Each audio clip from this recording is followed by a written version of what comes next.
तो हम ये बात कर रहे थे कि जावास्क्रिप्ट, तो जावास्क्रिप्ट जैसा मैंने बताया कि इंडस्ट्री में डायरेक्टली सबसे कम इस्तेमाल होती है। आजकल जो ज़्यादातर यूजेज है जावास्क्रिप्ट की वो या तो रिएक्ट के अंदर है या एक और चीज़ है टाइपस्क्रिप्ट। अगर आपने कभी इसका नाम सुना हो, ना सुना हो तो आपको पता होना चाहिए।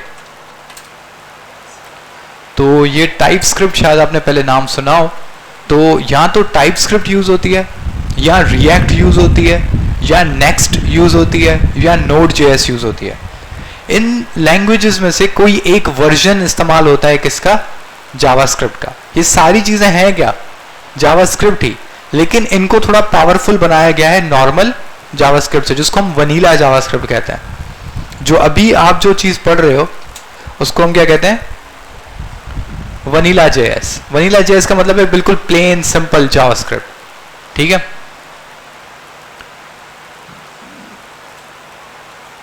अब ये जो टाइपस्क्रिप्ट है इसमें और नॉर्मल जावास्क्रिप्ट में क्या फ़र्क होता है कि इसके अंदर जो छोटे मोटे चीज़ें हैं, मसले हैं आपके जावास्क्रिप्ट के, उनको सॉर्ट आउट किया गया है, उनके मसाइल को हल किया गया है। जैसे कि आप अगर स्ट्रिंग सेव करवा रहे हैं तो भी आपको क्या ही सेव कराना पड़ेगा उसके बाद उस वेरिएबल में? स्ट्रिंग ही। मतलब आप पहले ही उसको बता देते हैं कि इस वेरिएबल में क्या चीज़ सेव होगी। अगर आप बता दे रहे हैं कि इसके अंदर स्ट्रिंग है तो उसके बाद उस आपका जो वेरिएबल है उसके अंदर कोई और टाइप सेव नहीं हो सकती। ठीक है। यानी कि अगर आप नंबर सेव कराने जाएंगे तो वो आपको एरर देगा, वो आपको वो चीज़ सेव कराने देगा ही नहीं। ठीक है। तो हम एक काम करते हैं, हम अपने जावास्क्रिप्ट के मेथड्स, स्ट्रिंग मेथड्स को दोबारा देखते हैं। अब थोड़ा सा रिकैप करते हैं कि मेथड्स क्या थे। तो हमने एक चीज़ पढ़ी थी कि एक मेथड क्या होता है। मेथड बेसिकली ऑब्जेक्ट के अंदर रखा हुआ फंक्शन होता है। याद है? क्यों ये हमने बात क्यों कही?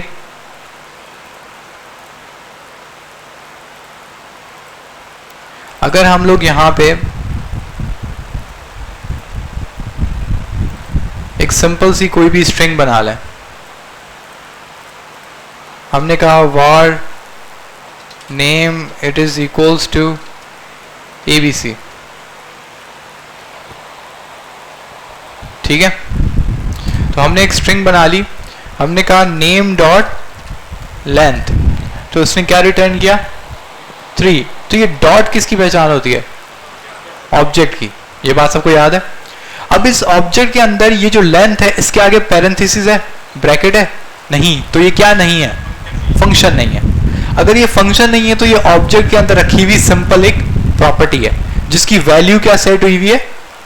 3। अगर आपको याद हो तो ये कुछ ऐसे हो सकता था कि ओबीजे लिखा हुआ हो, ऑब्जेक्ट हो, ऑब्जेक्ट के अंदर आपके पास लेंथ की प्रॉपर्टी हो और लेंथ में क्या सेव हुआ हुआ हो? 3। या फर्ज करो मैंने 4 सेव कर दिया। अब मैं करूंगा ओबीजे डॉट लेंथ, तो मुझे वो क्या रिप्लाई देगा? 4। सही है।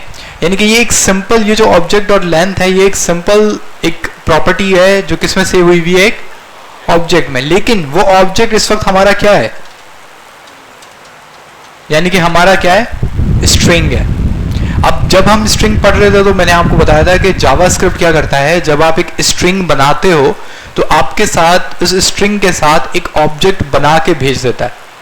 वो ऑब्जेक्ट आप नहीं बनाते, वो कौन आपको बना के देता है? जावास्क्रिप्ट। ये उसी ऑब्जेक्ट की प्रॉपर्टीज हैं जो आप इस्तेमाल कर रहे हैं। ठीक है। तो पहला टॉप कौन, क्या नाम है उसका? लेंथ। अगर आप यहां पे देखें तो आपके पास पूरी लिस्ट है। लेंथ है, स्लाइस है, रिप्लेस है। तो क्विकली हम इनके ऊपर दोबारा चाहते हैं, हालांकि हमने लास्ट टाइम इसको बड़ा डिटेल में पढ़ा था। सबसे पहले तो लेंथ सिंपल आपके कैरेक्टर्स की लेंथ बताता है कि आपकी स्ट्रिंग में कितना लेंथ है। ये बहुत ज़रूरी है, ये आगे चल के बहुत इस्तेमाल होगा। ठीक है। उसके बाद जो दूसरा हमने पढ़ा था वो हमने क्या पढ़ा था? स्लाइस। और हमने इसमें देखा था कि हमें इसमें 2 पैरामीटर्स चाहिए। अब देखें इसके आगे क्या है? पैरेंथेसिस। तो ये क्या चीज है? फंक्शन है। लेकिन फंक्शन किसके अंदर है? ऑब्जेक्ट के अंदर है। तो इस फंक्शन को क्या कहेंगे? इस फंक्शन को क्या कहते हैं जो ऑब्जेक्ट के अंदर हो? अभी थोड़ी देर पहले मैंने नाम लिया इसका।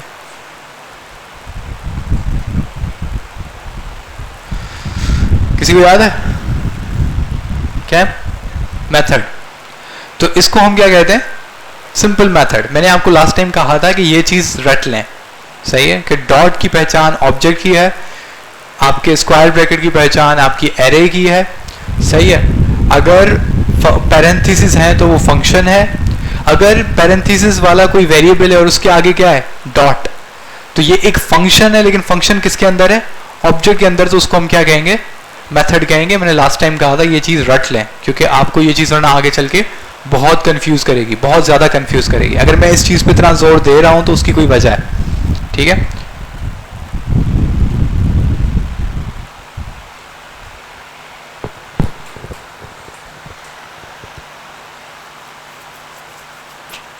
सही है। तो स्लाइस जो था, स्लाइस में हमारे पास दो पैरामीटर्स चाहिए थे। पहला पैरामीटर था कि स्टार्ट कहां से करूं, दूसरा पैरामीटर था एंड कहां पे करूं। पहला पैरामीटर क्या था, इंक्लूसिव था, दूसरा पैरामीटर क्या था, एक्सक्लूसिव था। इसका मतलब क्या था कि जो पहला पैरामीटर आप देंगे वो पहली वैल्यू उठाएगा, मतलब आपने दिया 0 तो वो देखेगा कि 0 पोजीशन पे कौन सा कैरेक्टर है, सही है, कौन सा लेटर लिखा हुआ है, क्या लिखा हुआ है, उसको वो उठा के लाएगा। क्योंकि वो उसको उठा के ला रहा है तो हम उसको क्या कहते हैं, इंक्लूसिव। उसके बाद मैंने कहा 2, तो जो दूसरा वाला लेटर होता है वो क्या होता है, एक्सक्लूसिव। वो एक्सक्लूसिव क्यों होता है, क्योंकि हमने जब लिखा 2 तो वो 2 को नहीं उठा के लाएगा, 2 से एक स्टेप पहले वाले को उठा के लाएगा। यानी कि अब ये उठा रहा है 0 और 1, दो वैल्यूज उठा रहा है, जो कि नीचे लिखी हुई आ रही है, उसको क्या कह रहे थे, ए बी। इसको हमने लास्ट टाइम बहुत ज़्यादा डिस्कस किया था और बहुत तफसील में डिस्कस किया था। इसके बाद एक और स्ट्रिंग मेथड आता है। अब स्ट्रिंग मेथड्स दिमाग में रखिएगा। उसके बाद वो सिंपल सा है, उसका नाम क्या है, रिप्लेस। ये बहुत इस्तेमाल होता है। अगर आप थोड़ा डेटा साइंस वगैरह पे ज़्यादा जाना चाह रहे हैं तो उसमें इसकी यूजेज सबसे ज़्यादा है। डेटा को साफ करने में रिप्लेस बहुत ज़्यादा इस्तेमाल होता है। अब मैं इसको बोल क्या रहा हूँ, पहले देखते हैं वो क्या क्या मांगता है। क्योंकि ये फंक्शन है, पैरेंथेसिस है, तो फंक्शन के में क्या होते हैं, पैरामीटर्स, यानी फंक्शन को कुछ हम डेटा दे सकते हैं। जैसे स्लाइस को दे रहे थे, स्लाइस को 2 पैरामीटर्स दे रहे थे। ये कितनी पैरामीटर्स मांगता है, ये आपको नजर आ रहा है। ये बेसिकली आपको कंसोल बता रहा है कि इसको कितनी वैल्यूज चाहिए, 2 वैल्यूज चाहिए। पहली वैल्यू का नाम क्या दे रहा है वो, सर्च वैल्यू। दूसरी वैल्यू का नाम क्या दे रहा है, रिप्लेस वैल्यू। तो बेसिकली रिप्लेस क्या करता है कि आपकी स्ट्रिंग के अंदर आप जो चीज़ तब्दील कराना चाहते हैं वो आपको बोलता है कि आप तब्दील कर सकते हो। एक काम करते हैं कि हम एक बोलते हैं str में हम सेव करा लेते हैं वी आर स्टडीइंग JS। ठीक है, हमने एक नया स्ट्रिंग बनाया, वी आर स्टडीइंग JS। मैंने कहा str.replace, ठीक है, और मैंने कहा मैं स्ट्रिंग दे रहा हूं क्योंकि हम स्ट्रिंग्स पे काम कर रहे हैं। मैं कह रहा हूं कि जो JS था ना उसको रिप्लेस कर दो किस पे, पाइथन पे। तो नीचे क्या लिखा आ गया, we are studying Python. Simple ये क्या करता है कि ये जो पहली वैल्यू आप देते हैं, ये इसको नाम क्या दे रहा था, सर्च वैल्यू। मतलब ये बोल रहा है कि मैं क्या सर्च करूं। मैंने बोला सर्च करो JS, कि इस स्ट्रिंग में से जहां जहां तुम्हें क्या मिले JS, उसको तब्दील करके क्या कर दो, पाइथन कर दो। तो उसने नीचे से क्या लिख दिया, वी आर स्टडीइंग पाइथन। लेकिन अब मैं str लिखूंगा तो क्या आएगा, वी आर स्टडीइंग JS या वी आर स्टडीइंग पाइथन।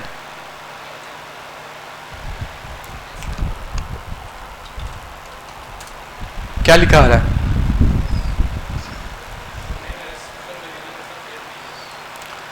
देखें कुछ मेथड्स होते हैं, कुछ फंक्शंस होते हैं जो कि ग्लोबल वेरिएबल को टच नहीं करते। कुछ फंक्शंस होते हैं जो ग्लोबल वेरिएबल को टच करते हैं, सही है। ये जो आपका रिप्लेस फंक्शन है ये आपका non destructive type of function है, यानी कि ये जो ओरिजिनल वैल्यू है ये उसको तबाह नहीं करता। अब ये जो जब ओरिजिनल वैल्यू को तबाह नहीं करता तो ये जो नई वैल्यू मैंने बनाई थी वो कैसे इस्तेमाल होगी, वो कैसे सेव होगी। तो हम क्या कर सकते हैं, आप या तो कर सकते हो कि एक नया वेरिएबल बना दो str2 और आप बोलो str उठाओ, उसमें रिप्लेस करो, क्या रिप्लेस करो, JS, और उसको रिप्लेस कर दो पाइथन से। तो अब मेरे पास जब str2 का वेरिएबल है, इसमें क्या लिखा आ गया, वी आर स्टडीइंग पाइथन। लेकिन आप str का वैल्यू देखेंगे तो उसमें क्या आ रहा है, वी आर स्टडीइंग JS, सही है। तो ये आपके कुछ मेथड्स होते हैं, ये ओरिजिनल वैल्यू को टच नहीं करते, बस आप जो ऑपरेशन करवाना चाहते हैं वो आपको चेंजेस करके वापस कर देते हैं। एक और काम होता है जो बहुत पॉपुलर है, हम क्या कर देते हैं कि हम इसको दोबारा किसके अंदर सेव कर देते हैं, सेम वेरिएबल में। तो क्या होता है, अब मैं str में जाऊंगा तो मुझे क्या नजर आएगा, वी आर स्टडीइंग पाइथन। तो ये वाला एक तरीका बहुत पॉपुलर है कि हम str डॉट रिप्लेस करते हैं और हमारे पास बीमारी शुरू हो चुकी है।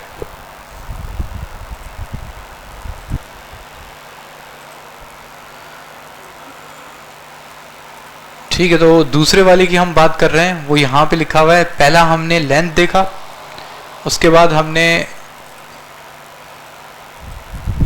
स्लाइस देखा, उसके बाद हमने क्या देखा, रिप्लेस। अब ये जो है ना सब str और सब स्ट्रिंग, ये किसके पार्ट है, स्लाइस के। तो अगर आपको स्लाइस सही से पढ़ लेते हैं तो ये दोनों आपके हो जाएंगे। उसके बाद रिप्लेस है, सही है, रिप्लेस वाला ही काम करता है। आप इसको थोड़ा देख लीजिएगा कि इसमें फ़र्क क्या है, बहुत माइनर सा फ़र्क है, लेकिन आप खुद देखें तो ज़्यादा अच्छा है। उसके बाद to upper case lower case इस पे आते हैं, ये तो बच्चों वाले हैं, ये 3, सही है। अब मैं किसकी बात कर रहा था, ट्रिम की। अब ट्रिम क्या चीज़ है, ट्रिम बहुत आसान सी चीज़ है, लेकिन इस्तेमाल होती है अच्छी खासी, सर्वर साइड पे बहुत ज़्यादा इसका इस्तेमाल है। अब ट्रिम हमारा क्या करता है, जैसे कि हमारे पास एक नया str है, हम बोलते हैं ABCD। हमारे पास देखें एक यूज़र है, उससे हमने इनपुट मांगा था, लेकिन यूज़र ने क्या गलती की कि अपना इनपुट देने के बाद क्या भेज दिया है, स्पेस भेज दिया है। अब ये जो स्पेस ज़्यादा जाएगा ना, ये मसला क्या करेगा, ये मसला करेगा, फर्ज करें कि अगर वो आया है ABCD, उसको लग रहा है ये मेरा पासवर्ड है, सही है, क्योंकि उसने यही टाइप किया था, लेकिन डेटाबेस में क्या सेव हुआ है ये। तो अगर हम इसको str के साथ इक्वेट करेंगे तो रिप्लाई क्या आएगा, फॉल्स आएगा, क्योंकि डेटाबेस में ये एक्स्ट्रा स्पेस भी सेव हुआ है। तो ये एक बहुत बड़ा इशू है, और इससे एक और नुकसान क्या होता है, आपके डेटाबेस के अंदर फजूल में स्पेस खामखा घेरा जा रहा है, सही है, और उसके बाद डेटाबेस जो सर्च करता है वो भी स्लो हो जाता है। तो उसके लिए एक सिंपल सा हल है कि जब भी आप डेटा भेजें तो उस पर पहले क्या लगाएं, ट्रिम लगाएं। जब आप उस पर ट्रिम लगाएंगे तो वो साइड में से सारी जो उसकी स्पेसेस हैं वो निकाल देगा। अब ये स्पेसेस कहाँ से निकालेगा, अच्छा सबसे पहले तो ये चीज़ चेक करें, क्या str की वैल्यू चेंज हुई, नहीं, str की वैल्यू चेंज नहीं हुई। तो str की वैल्यू चेंज करने के लिए मुझे क्या करना पड़ेगा, str को इक्वल करना पड़ेगा str डॉट ट्रिम के। तो अब str के अंदर क्या सेव हो जाएगा, साफ सुथरा ABCD। अब ये जो ट्रिम है ये किस किस तरह की स्पेसेस को डिलीट करता है। अब कुछ स्पेसेस तो यूजर जानबूझ के भी देता है, सही है। तो str जो होता है वो क्या करता है, थोड़ी सी मैंने यहाँ से स्पेस दी, थोड़ा सा मैंने टेक्स्ट लिखा, थोड़ा मैंने आखिरी में स्पेस दी। अब ये मैंने एक अजीब किस्म का स्ट्रिंग बनाया, आगे भी स्पेस है और पीछे भी स्पेस है। तो मैंने str.trim मैंने लगाया, तो मुझे दिखने में आ रहा है तो लीडिंग और ट्रेलिंग दोनों स्पेसेस डिलीट हो चुकी हैं। लेकिन अगर str के बीच में स्पेस हो, यानी 2 कैरेक्टर्स लिखे हुए उनके बीच में स्पेस हो, और इस पे हम लोग क्या लगा दें, ट्रिम, तो वो आगे और पीछे वाली स्पेसेस तो डिलीट करेगा लेकिन बीच वाली स्पेस को रहने देगा। क्यों, क्योंकि उसको लगेगा कि ये एक्चुअल एक सेंटेंस में स्पेस है, क्योंकि सेंटेंस के अंदर स्पेस तो होती है, सही है। जब आप सेंटेंस लिखते हो 2 अल्फाजों के बीच में होता है स्पेस, तो इस वजह से ये जब भी वर्ड्स के बीच में आपकी स्पेस होगी वो ये इसको डिलीट नहीं करता, लेकिन फ्रंट और लास्ट में ये जो स्पेस होगा उसको क्या कर देगा, डिलीट कर देगा। ट्रिम का सिंपल ये छोटा सा फंक्शन है, लेकिन ये बहुत यूजफुल है और आपका बहुत काम आता है। उसके बाद एक और चीज है, अब हम देखते हैं str में क्या सेव हुआ है, एक बकवास चीज सेव हुई है, तो हम इसको कहते हैं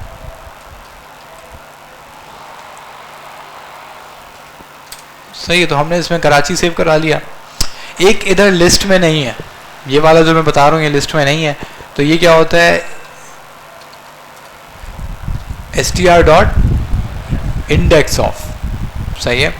तो इसमें बेसिकली आप क्या कर सकते हैं, आप इसको बोल सकते हैं कि यार मुझे के या आर, मुझे किसकी पोजीशन बता दो, आर की। तो आर किस पोजीशन पे पड़ा हुआ है स्ट्रिंग में, 2 पे। जरा हम चेक कर लेते हैं। अगर आप काउंटिंग शुरू करें तो ये 0 है, ये 1 है और ये 2 है। तो इसने बिल्कुल सही बताया है कि आर जो है उसकी पोजीशन क्या है, 2। तो ये इंडेक्स ऑफ इस चीज के लिए इस्तेमाल होता है। ये एक और बहुत जबरदस्त चीज के लिए इस्तेमाल होता है, और वो क्या है कि अगर आप इंडेक्स ऑफ देते हैं कराची में यू नहीं है, सही है, तो मैं अगर उसको कहता हूं यू, तो मुझे क्या रिप्लाई कर रहा है वो, -1। -1 का बेसिकली मतलब है कि ये आपका जो स्ट्रिंग है ये आपके मेन वाले स्ट्रिंग में है ही नहीं। जब ये इसमें है ही नहीं तो आपको क्या रिप्लाई करता है, -1। इस तरीके से आप ये चीज क्विकली सर्च कर सकते हैं कि अगर कोई इंफॉर्मेशन, कोई डेटा आपके स्ट्रिंग के अंदर अवेलेबल है या नहीं है अवेलेबल। ये एक टेक्निक है जो इसका इस्तेमाल इस तरीके से भी होता है। हालांकि इंडेक्स ऑफ का सिर्फ ये काम है कि वो आपको ये बता के देता है कि आपकी स्ट्रिंग के अंदर ये वाला कैरेक्टर किस जगह पे, लेकिन इसको इस तरीके से भी इस्तेमाल किया जाता है ये देखने के लिए कि ये जो स्ट्रिंग है मेरे मेन स्ट्रिंग के अंदर कहीं पे मौजूद तो नहीं है। बात समझ आ रही है? तो उसके बाद बेसिकली जो चीज हम देख रहे हैं वो है कार एट। अब ये जो इंडेक्स ऑफ है इसका ऑपोजिट जो है वो क्या है, कार एट। तो हम कहते हैं str.car एट, मैं कहता हूं क्या 2, तो नीचे क्या दे रहा है r। तो ऊपर वाला क्या करता है कि वो आपसे स्ट्रिंग लेता है और उसकी पोजीशन बताता है, नीचे वाला आपसे पोजीशन लेता है और उसकी जगह पे क्या रिटर्न करता है, स्ट्रिंग रिटर्न करता है। तो ये दोनों में फर्क है कि एक आपको स्ट्रिंग लेगा, आपको पोजीशन बताएगा, दूसरा आपसे पोजीशन लेगा और स्ट्रिंग बताएगा। ये दोनों आपस में एक साथ समझ लेंगे मुतजाद है, ऑपोजिट्स हैं एक दूसरे के, सही है। इस तरीके से आपको ये ज़्यादा अच्छा याद रहता है। मुझे नॉर्मली में ज़्यादा इस्तेमाल जो मैंने देखा है वो किसका है, इंडेक्स ऑफ का है। कार एड का मैंने आज तक कोई, मेरे साथ ऐसा कोई वाक़या नहीं हुआ कि मैंने इसको इस्तेमाल किया, सही है। इसके अलावा ये चीज़ मैंने बहुत इस्तेमाल की है, str.split। str.split क्या करता है, ये आपकी स्ट्रिंग को ब्रेक करता है। अब इसका बहुत यूज है, बहुत ज्यादा यूज है। क्यों? अभी तक आपने देखा क्या हुआ, ये क्या चीज बन गई है, स्ट्रिंग एरे बन गई है। अभी लेकिन मजा नहीं हुआ, ये आपसे क्या मांगता है, सेपरेटर। मुझे बोल रहा है कि मैं कहां पे ब्रेक करूं। ये बेसिकली इसका काम क्या है कि ये आपकी स्ट्रिंग को ब्रेक करके उसका क्या बना देता है, एरे, ठीक है। तो ये आपसे पूछ रहा है कि स्ट्रिंग को ब्रेक कहां पे करूं, तो उसके लिए वो क्या नाम दे रहा है, सेपरेटर। अगर मैं इसमें भर देता हूं क्या, एम्प्टी स्ट्रिंग, और मैं एंटर मारता हूं, तो उसने अब क्या कर दिया है,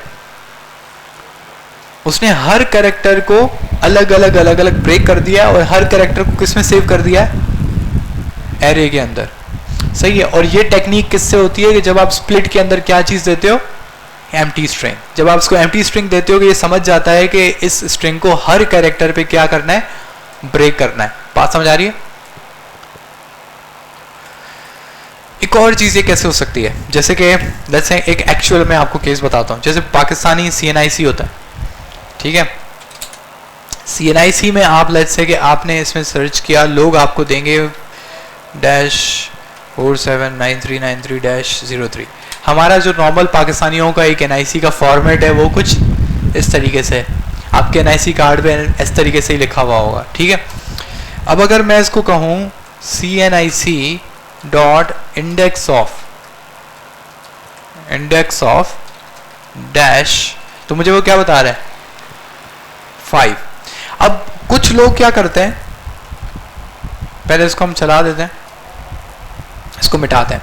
अब कुछ लोग क्या करते हैं, वो CNIC की जो फॉर्मेट है कुछ इस तरीके से लिखते हैं, और कुछ लोग हैं वो इस तरीके से ही लिखते हैं। अब आप यूजर को ना पाबंद नहीं कर सकते कि आप वो वाला लिखो या ये वाला लिखो। अब ये आपको एज अ प्रोग्रामर सोचना पड़ेगा कि आप दोनों को किस तरीके से हैंडल करोगे। अब आप यहां पर ना एक सिंपल इफ एल्स कंडीशन आप सबने पढ़ी है, तो आप एक सिंपल कंडीशन बना सकते हैं। आप उसको बोल सकते हैं कि भाई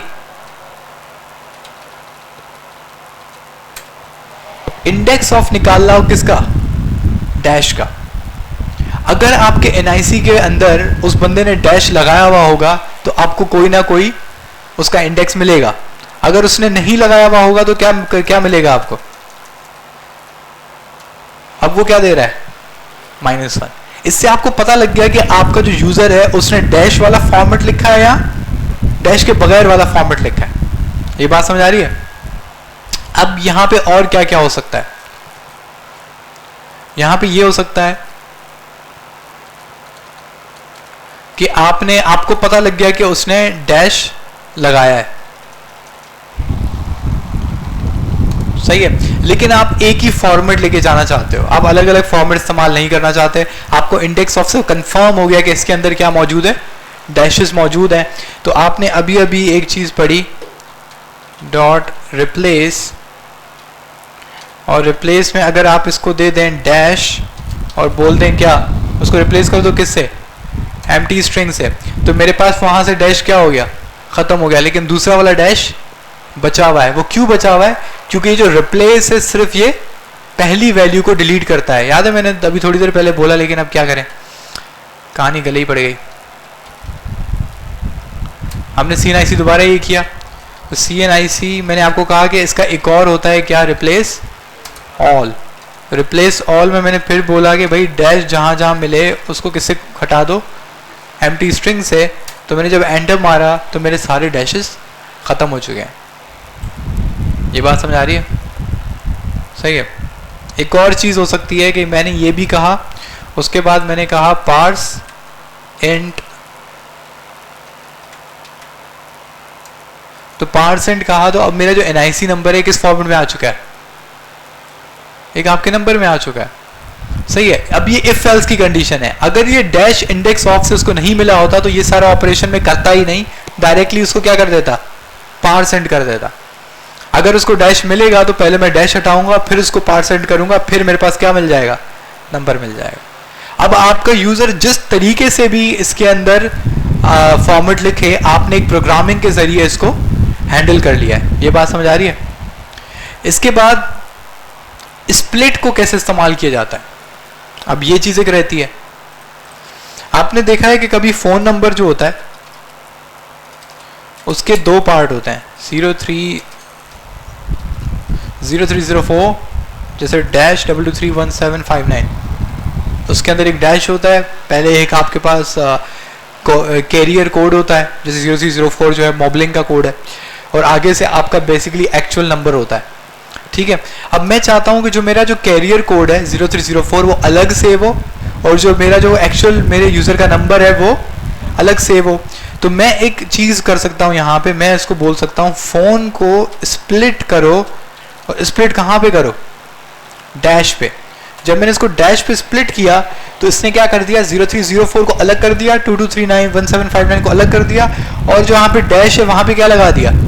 कॉमा। सही है। तो ये स्प्लिट का काम है। हम यही काम NIC पे भी कर सकते थे। सही है। मैंने कहा ये मेरा NIC, अब मैंने कहा CNIC डॉट स्प्लिट डैश। ठीक है। अब आपको 42201 अलग मिल गया। आपका ये फैमिली नंबर होता है। हो सकता है आपके पास कोई ऐसा फंक्शनैलिटी हो जिसमें आपको ये फैमिली नंबर अलग चाहिए, आपको ये मिडिल वाला नंबर अलग चाहिए, और ये जो फाइनल वाला डिजिट है ये आपको अलग चाहिए। इस तरीके से सिंपल मैंने क्या कर दिया, क्या लगा दिया? डैश लगा दिया, और इनको 42201 आपको अलग मिल गया, ये अलग मिल गया और ये अलग मिल गया। अगर इसमें डैशेस नहीं होते तो हम ये काम कैसे करते? किसी को ये बात समझ आ रही है? अगर डैशेस नहीं होते, क्योंकि हमने देखा ना वो डैश लगा भी सकता है, वो डैश नहीं भी लगा सकता है, तो वो ये काम कैसे होता? इसको हम 3 डिजिट्स में सेपरेट आउट कैसे करते हैं? किससे?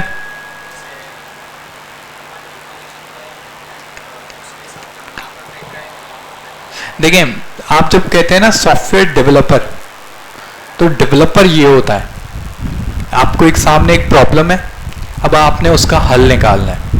प्रोग्रामर वो होता है कि जिसको बस एक डिजाइन दे दिया जाए, वो उस डिजाइन को छाप दे, उसमें कोई सोच नहीं है, थिंकिंग नहीं है। अब आपको थोड़ा सोचना पड़ेगा। अब आपकी ये सारा आपके अगेन ऊपर प्रैक्टिस है। आई थिंक ये आपसे थोड़ी देर पहले जो ये शहाब था आपका जो मैनेजर है, वो आपसे शायद यही बात करके गया है कि मैंने उसका एक लफ्ज़ सुना कि यहाँ पे बहुत लोग आते हैं, सही है, बहुत लोग यहाँ पे कोशिश करते हैं, लेकिन उनमें से कुछ ही लोग आगे पहुँच पाते हैं, सही है। आपके जो सीनियर बैचेस हैं उसमें से कुछ बच्चे हैं जिन्होंने पहले यहाँ से जावास्क्रिप्ट पढ़ी, रिएक्ट पढ़ी, उसके बाद नोड पढ़ी, पंखे चलवा दें हम। तो ये सब करने के बाद उन्होंने ये आपके पास ब्लॉकचेन पढ़ी, एक और जगह कोर्स किया, ब्लॉकचेन पढ़ा। अब ब्लॉकचेन का इशू क्या था कि ब्लॉकचेन में आपको सॉलिडिटी एक लैंग्वेज है वो सीखनी पड़ती है, सॉलिडिटी उन्होंने सीख ली। नोड जो है उनको क्योंकि पहले ही आती थी, मोंगोडीबी उनको पहले ही आता था, डिप्लॉयमेंट उनको पहले ही आती थी, वो यहीं से पढ़ के गए थे। तो क्या हुआ कि उन्होंने जस्ट कॉन्ट्रैक्ट बनाना सीखा सॉलिडिटी में ब्लॉकचेन का, तो उनकी एक अच्छी कंपनियों में जॉब लग गई, क्योंकि कंपनीज ने देखा कि इसको फुल स्टैक भी आता है और इसको कॉन्ट्रैक्ट बनाना भी आता है। तो ये तो उनके लिए, ये उनको ऐसा बंदा तो चाहिए था, उनको ऐसा बंदा सिर्फ नहीं चाहिए था कि जिसको कॉन्ट्रैक्ट आता हो और फुल स्टैक ना आता हो, क्योंकि फुल आप कॉन्ट्रैक्ट का क्या करोगे जब आप उसको यूजर्स को दे नहीं सकते इस्तेमाल करने के लिए, ठीक है। तो ये सारा होता है प्रैक्टिस पे। अब जावास्क्रिप्ट जो है ना वो है लॉजिक, और लॉजिक आपकी बनती है प्रैक्टिस से। अब ये चीज बहुत सिंपल है। इवन ऐसा हो कि मैं पिछली क्लास में मैंने एक चीज पढ़ाई और मैं इस क्लास में बोलूं तो मैं सोचूं यार शायद बीच में एक हफ्ता गुजर गया है तो दिमाग से बात निकल गई होगी, लेकिन मैंने सीरियसली इसका जो जवाब है वो अभी मैंने क्लास में आते ही दिया था। जो मतलब हमने क्लास स्टार्ट करते हुए जो चीजें पढ़ी हैं उनमें से ही इसका काम हो जाएगा और ये सोल्यूशन सॉल्व हो जाएगा। लेकिन अभी आपके दिमाग में ये चीज क्यों नहीं आ रही? क्योंकि आपको उसकी प्रैक्टिस नहीं है, आपको पता ही नहीं है कि वो चीज इस तरीके से भी इस्तेमाल हो सकती है, उसका प्रैक्टिकल यूज क्या है। आपने बस देख लिया अच्छा ये ऐसे होता है, ये कार रेट ऐसे होता है, ये रिप्लेस ऐसे होता है, ये लेंथ ऐसे होता है। ऐसे नहीं होता, आप ऐसे कभी नहीं कर पाओगे जब तक आप उसको बैठ के इस्तेमाल नहीं करते। आपके दिमाग में इस वक्त यूं आ जाना चाहिए था कि इसमें कौन सी चीज इस्तेमाल होगी, क्योंकि वो चीज आपने दो हफ्ते पहले भी पढ़ी, वो आज आपने आते हुए भी पढ़ी। अब ये इसकी मेजर चीज है कि आप इसको समझ नहीं पा रहे हैं, तो उसकी वजह यही है कि आपकी प्रैक्टिस बिल्कुल भी नहीं है, ठीक है। तो जावास्क्रिप्ट में अगेन प्रैक्टिस करें। जावास्क्रिप्ट को स्लो ले जाने का मकसद ही ये है कि इसमें आपके पास जो प्रैक्टिस की जो मसला है वो ज़्यादा है। अगर आप उसमें आप प्रैक्टिस नहीं करेंगे तो आपका ज़्यादा काम नहीं बनेगा।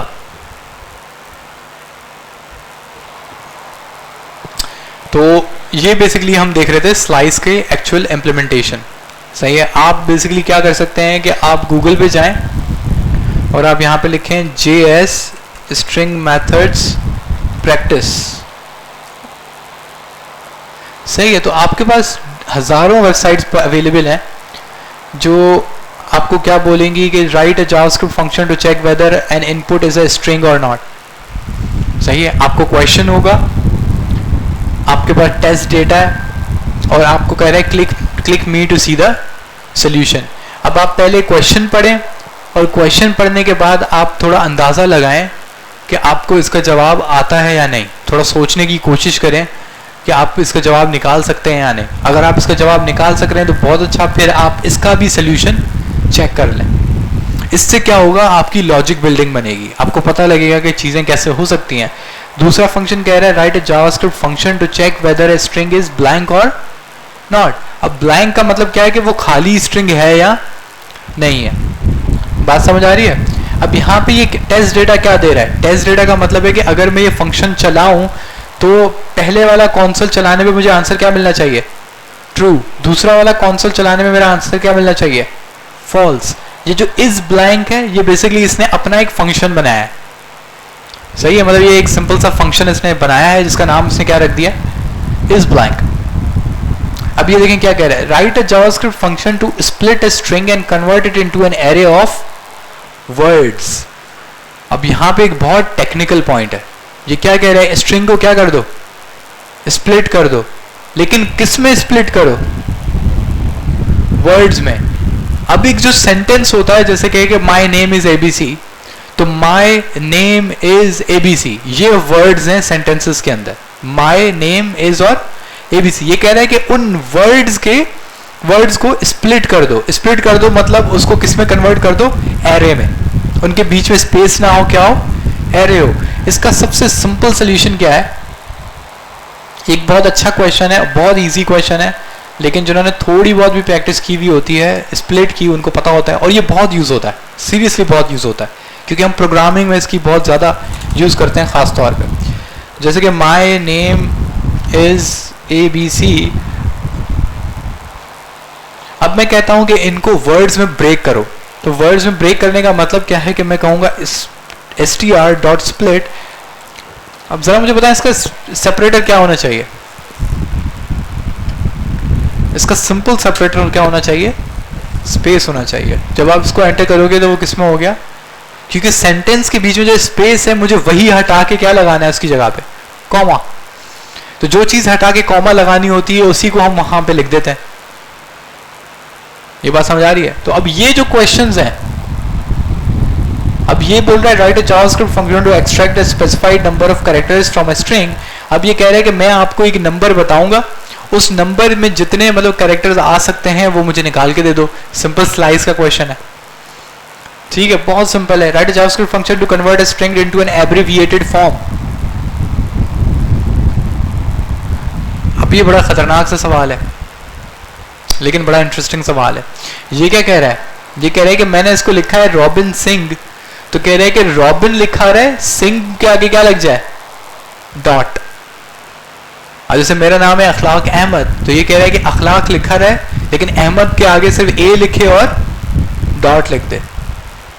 समझ रहे हैं? यानी कि जो दूसरा नाम है उसका सिर्फ पहला लेटर हो और क्या हो? डॉट हो। अब ये एक सोचने वाली बात है कि ये कैसे मुमकिन है। बात समझ रहे हैं?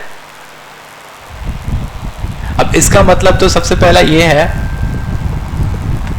इसको अब हम सोचेंगे इसको हम कैसे कर सकते हैं। अब जैसे कि मेरे पास लिखा हुआ है name it is equals to Akhlaq Ahmad, तो हम क्या कर सकते हैं? नेम डॉट स्प्लिट, स्प्लिट किया मैंने इसको सबसे पहले तो किस पे? स्पेस बार पे। जब मैंने स्पेस पे स्प्लिट किया तो मेरे दोनों नाम अलग अलग हो गए। अब इसका एक फायदा हुआ कि मैं इसमें से पिक कर सकता हूं दूसरा नाम, क्योंकि एरे को मैंने बताया था कैसे पिक किया जाता है। एरे के स्क्वायर ब्रैकेट लगाया जाता है और उसका इंडेक्स नंबर लिखा जाता है। तो इसका दूसरे वाले का इंडेक्स नंबर क्या है?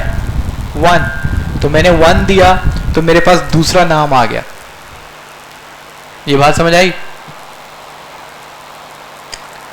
इसके ऊपर मैंने डॉट स्लाइस लगाया, और स्लाइस लगाने के बाद मैंने उसको बोला कि मुझे सिर्फ क्या उठा के दो? 0th value. तो मेरे पास क्या आ गया? ए आ गया। तो मैं इसको कह सकता हूं ABR इज दिस ए, ठीक है।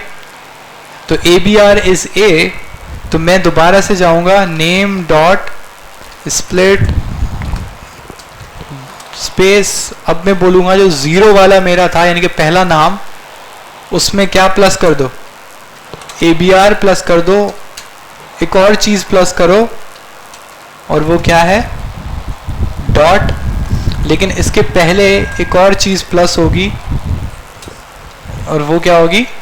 स्पेस। तो अब मेरे पास क्या आ गया? अखलाक ए डॉट। अब ये सारा मैंने काम डायरेक्ट किया है क्योंकि मेरी प्रैक्टिस है, तो मुझे समझ आ रहा है कि मैं क्या कर रहा हूँ। आप लोगों को लाजमी सी बात है कि थोड़ी सी स्क्रिप्ट चाहिए होगी, यानी कि VS कोड खोलना पड़ेगा, उसमें आपको सोचना पड़ेगा, एक फंक्शन बनाना पड़ेगा। फंक्शन बनाने में जो सारी चीज़ें हैं वो स्टेप बाय स्टेप करनी पड़ेंगी।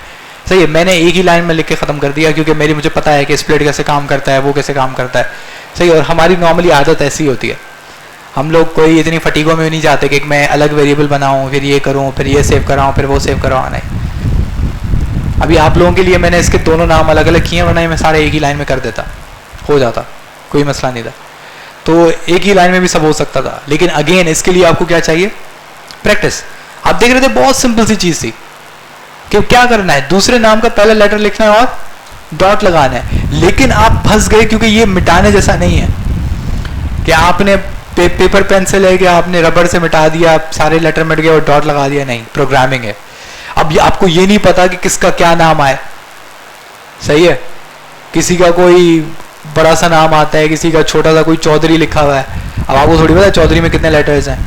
सही है, किसी में अली लिखा हुआ है, अब अली में 2 लेटर्स हैं, तो अब आपको ऐसे प्रोग्राम करना होता है कि किस दुनिया का कोई भी नाम आ जाए उसका पहला लेटर ही उठाएगा और आगे क्या लगाएगा, डॉट लगा देगा। तो प्रोग्रामिंग ऐसे होती है कि हर सिनारियो के लिए आप क्या होते हो, रेडी होते हो। बात समझ आ रही है? तो उसकी आपको पहचान किससे होती है, इस चीज से कि आप ये क्वेश्चन एंड आंसर्स को सॉल्व करते हैं। ठीक है, अब यही जो मैंने काम किया, हो सकता है इसको करने के और भी तरीके हो, जरूरी नहीं जो मैंने किया है सिर्फ वही एक वाहिद तरीका है। प्रोग्रामिंग में खास बात यही है जो मुझे भी बड़ी अच्छी लगती है, और आपका जो इंस्ट्रक्टर है या आपका जो टीचर है, एग्जामिनर है, वो आपके मार्क्स काट नहीं सकता आपकी अप्रोच के ऊपर। आपकी अप्रोच भले कितनी थर्ड क्लास हो, अगर उसने बोला है कि टेस्ट का जो मेन मकसद है, वो मेन मकसद क्या है कि आपके मार्क्स को इवेल्युएट करना, कि आप इस चीज को कर पाते हैं या नहीं, आप ये चीज को अचीव कर पाते हैं या नहीं, तो वो आपके अप्रोच पे नंबर नहीं काट सकता। मतलब कि वो ये नहीं किसके नहीं काट सकता कि भाई आपने जो काम किया है वो स्लो है। सही है, ये भी होता है। हो सकता है कि आप उसको ऐसे कोड करो जो ज्यादा टाइम लेता है एग्जीक्यूट होने में, अब मैंने ऐसे कोड कर दिया जो कम टाइम लेता है वही चीज एग्जीक्यूट होने में, तो ये भी फर्क पड़ता है। लेकिन ये कब होता है, जब आप एक जबरदस्त लेवल के प्रोग्रामर बन जाते हो, फिर आप परफॉर्मेंस की बात आते हो। अब जैसे अभी मेरा जो एक रीसेंट प्रोजेक्ट है, अब पहले मेरे पास एक प्रोजेक्ट आया था, उसमें मुझे बताया गया था कि भाई हमारे 50 लोग हैं, हमारी कंपनी है उसके अंदर 50 लोग हैं, एक डैशबोर्ड बनाना है, और वो वही 50 लोग जो है मसला कर रहा है सही समझ बन गया। तो वही जो हमारे 50 लोग हैं वो इसको यूज करेंगे। ठीक है, तो अब उसके बाद उन्होंने अब हमें एक और प्रोजेक्ट दिया है, उसी कंपनी ने खैर हमें एक और प्रोजेक्ट दिया है। अब वो कह रहे हैं कि हमारे स्टूडेंट्स हैं, हमारे बहुत ज़्यादा स्टूडेंट्स हैं। अब वो जो स्टूडेंट हैं वो 5000 भी आ सकते हैं, वो 10,000 भी आ सकते हैं, वो 15,000 भी आ सकते हैं। तो जब 50 लोगों के लिए हमें बनाना था, तो हमने सारा भर दिया रिएक्ट के अंदर, हमने सारा डैशबोर्ड बना लिया रिएक्ट के अंदर, क्योंकि मुझे ये टेंशन नहीं थी कि आपके पास मेरा जो कोड है वो लैग करेगा या कुछ होगा। क्योंकि रिएक्ट की अगर मैं आपको एक बात बताऊं तो रिएक्ट का जो चलने का तरीका है, वो सारा का सारा कोड एक साथ डाउनलोड करता है पहले, फिर आपका कोड चलाता है। इसका क्या फायदा है कि आपका एक दफा डाउनलोड हो गया, आपके ब्राउजर में एक दफा डाउनलोड हो गया, तो आपकी पूरी जो वेबसाइट है वो बहुत स्मूथ चलती है। अगर आपको बाद में इंटरनेट थोड़ा ढीला पड़ भी जाए तो भी आपके पेजेस बड़े स्मूथली चेंज होते हैं, क्योंकि उसने सारा का जावास्क्रिप्ट कोड जो है वो डाउनलोड कर दिया है। लेकिन ये मसला तब करता है जब स्टूडेंट किस्म के लोग हैं। अब कोई क्या होती है वो 2G चला रहा है, कोई 1G चला रहा है, किसी का बिल्कुल थर्ड क्लास इंटरनेट चल रहा है, किसी का कंप्यूटर बेकार चल रहा है, Pentium 4 चला रहा है कोई। अब हमें उनको दिमाग में रख के प्रोग्राम करना होता है। अब अगर मैं उनको 3-3, 4-4 MB की वेबसाइट भेजूंगा तो उनका इंटरनेट तो तबाह हो जाएगा। अब वो बैठे रहेंगे, हमारी वेबसाइट यूं यूं गोल गोल गोल गोल घूम रही होगी, वो बोलेंगे क्या बकवास बनाई है। हालांकि उनको कौन बताएगा उनका इंटरनेट बकवास है या उनका कंप्यूटर बकवास है, लेकिन वो चीज़ें समझेंगे नहीं। अभी हमें सोचना पड़ता है।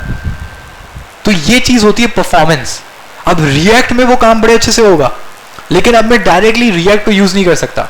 उसकी वजह क्या है कि रिएक्ट में अगर वो बनेगा तो ये बहुत बड़ा एक सिस्टम बनेगा, और वो इतना बड़ा सिस्टम अगर मैंने रिएक्ट में बनाया तो उसकी वेबसाइट बहुत हैवी हो जाएगी।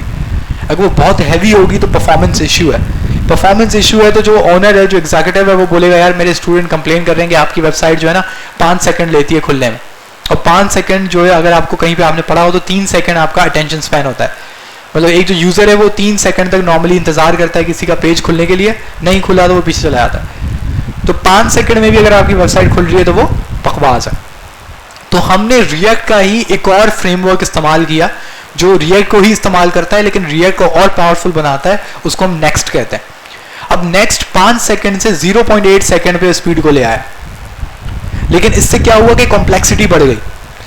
अब अगर जो एक नया प्रोग्रामर होगा वो उसको देखेगा, बोलेगा भाई ये क्या है। अब एक बंदा जो काफी टाइम से रिएक्ट कर रहा है उसके लिए वो कदरे आसान है, क्योंकि उसको रिएक्ट के कॉन्सेप्ट में वो नहीं फंसेगा। सिर्फ उसको क्या सीखना है, जो उस नेक्स्ट के नए कॉन्सेप्ट है बस उसको वो सीखना है। बाकी जो रिएक्ट का काम है वो तो उसको आता है। अब एक बंदा जिसको ना रिएक्ट आती है, वो डायरेक्टली अगर आप उसको नेक्स्ट पे ले आएंगे तो उसका क्या होगा, वो तो बोलेगा पता नहीं क्या चल रहा है। अब इससे भी एक ऊपर स्टेज है, वो है टाइपस्क्रिप्ट। मतलब सबसे पहले क्या है रिएक्ट के ऊपर क्या है नेक्स्ट के ऊपर क्या है टाइपस्क्रिप्ट, यानी कि आप टाइपस्क्रिप्ट के थ्रू नेक्स्ट का कोड करते हैं। तो आपकी कॉम्प्लेक्सिटी जो है वो अप मोस्ट लेवल है। लेकिन ये कहाँ पे यूज होता है? जो कि सबसे बड़ी ऑर्गेनाइजेशन है, जैसे ट्विटर है, फेसबुक है, इस तरह की जो बड़ी बड़ी ऑर्गेनाइजेशंस हैं वो इस तरह का आर्किटेक्चर इस्तेमाल करती हैं, जो कि बहुत ज़्यादा ड्यूरेबल होता है, यानी कि जिसके ब्रेक होने के बिल्कुल कम चांसेस हैं और जिनकी परफॉर्मेंस सबसे हाईएस्ट है। लेकिन हम क्यों नहीं इसको, आप कहते हैं कि इतना अच्छा है तो हम पहले ही क्यों नहीं सीखते? कॉम्प्लेक्सिटी। आपको सिंपल जावास्क्रिप्ट नहीं आ रही तो आप सोच लें टाइपस्क्रिप्ट नेक्स्ट में आप क्या करेंगे, ठीक है? तो कॉम्प्लेक्सिटी, तो हम कॉम्प्लेक्सिटी स्लो बढ़ाते हैं।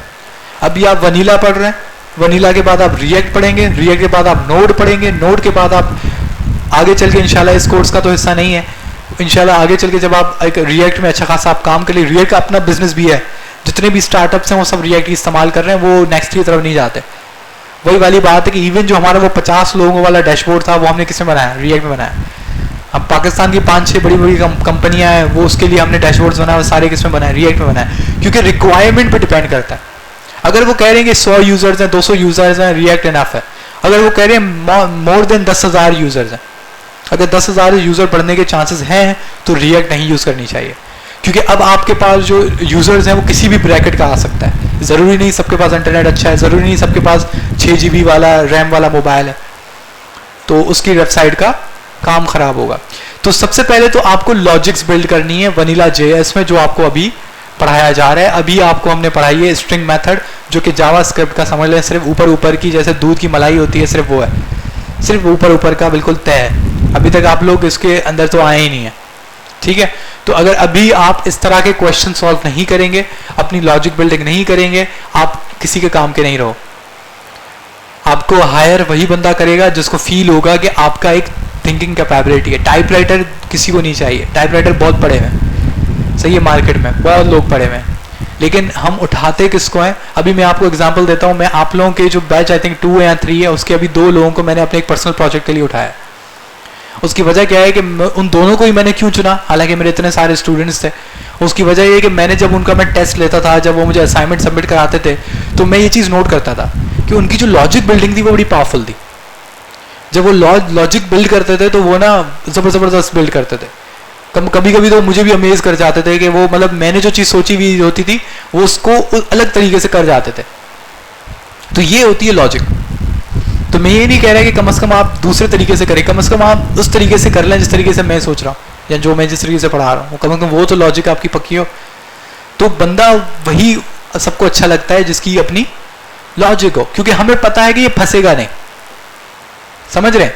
मैं इसको काम दे दूंगा, इसकी लॉजिक अच्छी है, ये खुद से सोचेगा इसको कैसे सॉल्व करना है, वो उसका सोल्यूशन बनाएगा और काम खत्म। कॉपी पेस्ट करने वाले हजारों पड़े, तो कॉपी पेस्ट करने वो जो बंदा है वो कॉपी पेस्ट भी कर लेगा, अपनी लॉजिक भी बना लेगा, तो मेरे लिए तो वो फायदेमंद है। तो मैं उसको क्यों उठाऊंगा जिसको सिर्फ कॉपी, और वो जब लॉजिक की बात है वो बोले सर मेरे से तो नहीं हो रहा, मुझे तो समझ में नहीं आ रहा है इसको कैसे सॉल्व करना है। तो ये सबसे बड़ा फेलियर होता है डेवलपर का, कि अगर आप अपने सीनियर के पास ये बात कहने जा रहे हो कि सर ये चीज़ मुझे समझ में नहीं आ रही, ये कैसे होगा, तो ये आपकी नाअहली की एक मिसाल होती है कि भाई आपकी लॉजिक इतनी कमज़ोर है कि ये, अब आप समझ रहे होंगे कुछ बच्चे होते हैं वो दिमागी तौर पे ही तेज़ होते हैं, तो ऐसा नहीं है, लॉजिक सीखी जाती है, ये तरीक़ेकार सीखे जाते हैं। अगर किसी को स्लाइस को ये नहीं पता कि स्लाइस को यूज़ करने के कौन कौन से तरीके हैं, तो वो कितना भी बड़ा होशियार हो उसको कुछ नहीं आएगा। बात समझ आ रही है? तो लॉजिक सीखी जाती है, प्रोग्रामिंग में लॉजिक सीखी जाती है। वो कैसे सीखते हैं? इस तरह के सॉल्यूशंस चेक कर करके। आप इसका सॉल्यूशन चेक करें, अब आपको पता लगेगा कि इसने कैसे किया था। बात समझ आ रही है? अब आपके दिमाग में रजिस्टर हो जाएगा कि इस तरह का प्रॉब्लम आएगा तो उसको मैं ऐसे सॉल्व कर सकता हूं। तो जब आप इस तरीके से दूसरों की लॉजिक्स पढ़ते जाते हैं ना, तो आपके पास प्रॉब्लम जो आएगी वो इसी तरह की आएगी। क्योंकि ऐसा तो नहीं है कि आपको नासा का स्पेसशिप उड़ाने के लिए दे दिया जाएगा, नहीं, वही सारा काम आपको दिया जाएगा, डैशबोर्ड बना दो, ये कर दो, वो कर दो। तो जब चीज़ें भी वही हैं, सिर्फ उसमें तो थोड़ी सी चीज़ें अलग हैं, तो लॉजिक भी तकरीबन सेम ही रहेंगी। तो आपको जितनी ज़्यादा आप लॉजिक दूसरों की पढ़ सकते हैं आप उसको पढ़ें, उससे आपकी प्रैक्टिस बढ़ेगी, उससे आपकी वैल्यू बढ़ेगी। सही है। आपको खुद फिर लोग अप्रोच करेंगे अगर आपकी लॉजिक अच्छी है। जिस तरीके से मैंने अपने ही 2 स्टूडेंट को खुद अप्रोच किया, उन्होंने मुझे अप्रोच नहीं किया था। ये क्यों हुआ? क्योंकि उन्होंने अपनी एक ब्रांड इक्विटी बनाई, उन्होंने अपनी लॉजिक से मुझे दिखाया कि उनमें दम है। सही है। तो वो मेरी नज़र में थे, मेरे दिमाग में था कि मेरे पास जब भी कोई काम आएगा मैं इन दोनों को दूंगा, क्योंकि मुझे पता है कि वो मुझे तंग नहीं करेंगे। उनकी लॉजिक्स माशाल्लाह बड़ी अच्छी है, वो उसको उठाएंगे और उनका काम हो जाएगा। तो अब जो हम लोग स्ट्रिंग मेथड्स पढ़ रहे हैं ये इतने आपके लिए इनफ है, लेकिन इसकी प्रैक्टिस आपको लाजमी करनी चाहिए। इसके बाद हमारे पास एक चीज आती है, उसको हम क्या कहते हैं? क्या चीज? Array methods. 2 मेथड्स बहुत जरूरी हैं, एक स्ट्रिंग के और दूसरे एरे के। अब जो एरे मेथड है ये तो रिएक्ट के लिए सबसे ज्यादा जरूरी है। अगर एरे मेथड में बच्चे सबसे ज्यादा फंसते हैं, सबसे ज्यादा। हालांकि जब मैं ये नॉर्मल जावास्क्रिप्ट पढ़ा रहा होता हूं तो मैं 10 दफा बोलता हूं कि भाई ये रिएक्ट में इस्तेमाल होगा, इसको सही से पढ़ लो, ठीक है। तो वो इसको फिर भी सही से प्रैक्टिस नहीं करते। फिर जब यही चीज जब उनको यहीं पे समझ में नहीं आ रही थी, जहां पे सबसे आसान है, तो इतने बड़े रिएक्ट के कोड में जब ये एक जगह पे इस्तेमाल हो रहा होता है तो उनका दिमाग आउट हो जाता है। फिर वो बोलते हैं पता नहीं क्या चल रहा है। खुद सोचेंगे, उनको जो चीज यहाँ पे समझ में नहीं आ रही, जो चीज उसको यहाँ पे प्रैक्टिस नहीं कर रहे, तो इतने बड़े रिएक्ट के कोड में वो ये चीज इस्तेमाल कैसे करेंगे? तो एरे मेथड्स को खास तौर पे प्रैक्टिस कीजिएगा। प्रैक्टिस के बगैर मैं बता दूंगा यहाँ पे उसको कोई फायदा नहीं है, जब तक आप उसको खुद को प्रैक्टिस आप नहीं करते। तो सबसे पहले वही जो स्ट्रिंग में था, कौन सा मेथड है? लेंथ का। अब ये जो लेंथ का मेथड है ये बड़ा आसान है, क्योंकि हमारे पास पहले भी था। लेकिन अब की बात सिर्फ जो चीज चेंज होगी वो क्या होगी कि पहले हम इसको लगा रहे थे किस पे? स्ट्रिंग पे। अब हमने एक एरे बनाया, अब हम क्या बना रहे हैं? एक एरे। अच्छा, आप एक चीज नोट करेंगे कि स्ट्रिंग और एरे के मेथड्स काफी कुछ थोड़े मिलते जुलते भी हैं। वो चीज क्या है? वो जब आप थोड़ा आगे अच्छे प्रोग्रामर बनेंगे तो आपको खुद समझ आ जाएगा कि दोनों में इतनी सिमिलैरिटी क्यों है। क्योंकि इसका एक अंग्रेजी का लफ्ज है, मैं बता दूंगा, लेकिन आपको समझ में नहीं आएगा कि दोनों itinerary type of data type है। सही है। और जो itinerary type of data type है, इस वजह से उनके जो दोनों के मेथड्स हैं वो थोड़े बहुत मैचिंग है। तो ARR जो है आपको मिल गया। अब ये क्या है? टिपिकल एक एरे। एरे आप पहले पढ़ के आ चुके हैं, इसमें मुझे ज़्यादा जाने की ज़रूरत नहीं है। हम डायरेक्टली इसके कहाँ पे जाते हैं? मेथड्स में। एरे किस वेरिएबल के अंदर सेव है? ARR के अंदर सेव है। अब पहला ही जो एरे मेथड है वो क्या है? 4। मैंने मिस्टेक की, ये एरे मेथड नहीं है, ये एरे प्रॉपर्टी कह लें आप इसको। सही है। क्योंकि जिसके आगे पैरेंथेसिस नहीं होता वो क्या नहीं होता? फंक्शन नहीं होता। और मेथड क्या है? एक ऑब्जेक्ट के अंदर रखा हुआ फंक्शन। जब ये फंक्शन ही नहीं है तो फिर मैं इसको मेथड नहीं कह सकता, तो मैं इसको क्या कह सकता हूं? प्रॉपर्टी। तो एरे डॉट लेंथ, तो इसने मुझे क्या बताया? 4। तो हमने कहा है ARR, तो 1, 2, 3 और 4 बिल्कुल सही बता रहा है। तो पहला जो आपकी प्रॉपर्टी है लेंथ की, वो आपको बताती है कि आपके एरे में कितने एलिमेंट्स हैं। बहुत सिंपल, बहुत इजी।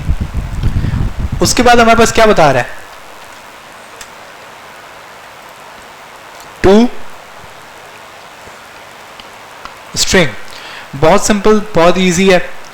आप इसके अंदर एरे डॉट, लेकिन मैंने कभी इस्तेमाल नहीं किया है, मुझे नहीं पता इन्होंने ये क्यों दिया था। इसने सिंपली क्या कर दिया है? इसको स्ट्रिंग बना दिया। याद है हमने स्ट्रिंग से एरे बनाया था, किसके जरिए? स्प्लिट के जरिए। ये 2 स्ट्रिंग के जरिए एरे को दोबारा क्या बना रहे हैं? स्ट्रिंग बना रहे हैं। तो स्ट्रिंग और एरे एक दूसरे में कन्वर्टेबल है। तो ये अगेन मैंने कहा कि आपको ये थोड़ा आगे जाके पता लगेगा कि दोनों इतना मैच क्यों खाते हैं। तो 2 स्ट्रिंग ज़्यादा यूज़ नहीं होता, लेकिन इसका सिंपल आप याद रख लें, 2 स्ट्रिंग। नाम ही बता रहा है कि क्या करेगा, एरे को किस में बदल देगा?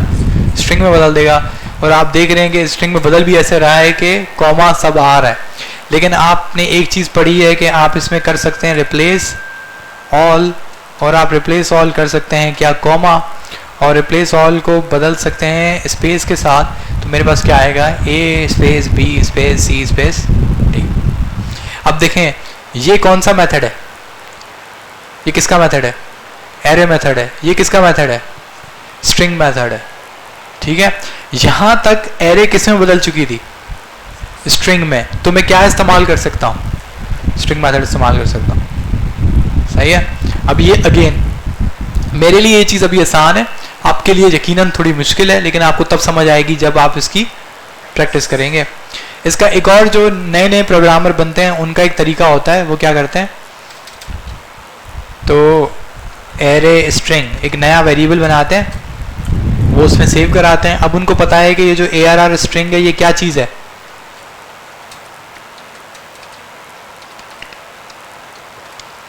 ये क्या चीज़ है? स्ट्रिंग है। जब ARR string type of string है तो इस पर क्या लग सकता है?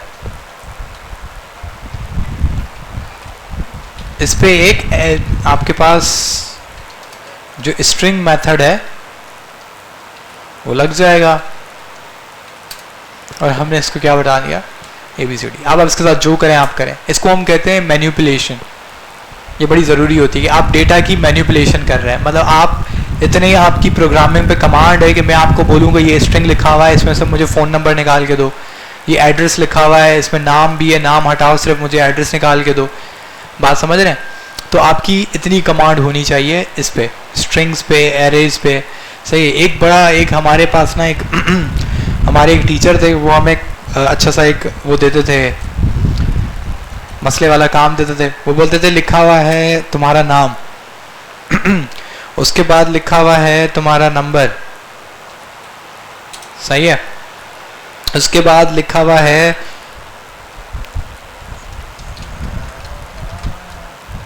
तुम्हारा एड्रेस, ठीक है, उसके बाद लिखा हुआ है तुम्हारा बर्थडे, ठीक है। तो आप वो कहते थे कि भाई ये आपके पास स्ट्रिंग है। अब वो मुझे बोलते थे कि भाई हर वेरिएबल में मुझे नाम अलग करके दो, मुझे फ़ोन नंबर अलग करके दो, मुझे एड्रेस अलग करके दो, और मुझे अपना डेट ऑफ बर्थ अलग करके दो। आप बोलो ये बड़ा आसान है, इसके अंदर हम लोग स्प्लिट लगा देंगे, स्प्लिट में हम लोग स्पेस बार दे देंगे, स्पेस दे देंगे, तो ये 0 पे आएगा, ये 1 पे आएगा, ये 2 पे आएगा, और ये 3 पे आएगा। तो एरे को हम एक एक चीज़ को निकाल सकते हैं। आप एरे को 0 दोगे तो अखलाक आ जाएगा, आप एरे को 1 दोगे तो आपका नंबर आ जाएगा। तो सबको अलग अलग वेरिएबल में सेव करा दो, कहानी खत्म। लेकिन वो बोलते थे ऐसा नहीं है, वो बोलते थे ये कंफर्म नहीं है कि आपका नाम पहले ही आएगा, ये कंफर्म नहीं है कि आपका डेट ऑफ बर्थ बाद में ही आखिरी में ही आएगा, मतलब पोजीशन बदल सकती है। मैं इन वैल्यूज़ की कोई भी पोजीशन दूं, आपका कोड इतना स्मार्ट होना चाहिए कि वो ढूंढ के निकाले कि ये डेट ऑफ बर्थ है, वो ढूंढ के निकाले कि ये आपका मोबाइल नंबर है, ये ढूंढ के निकाले कि ये आपका एड्रेस है, और ये ढूंढ के निकाले कि आपका नाम है।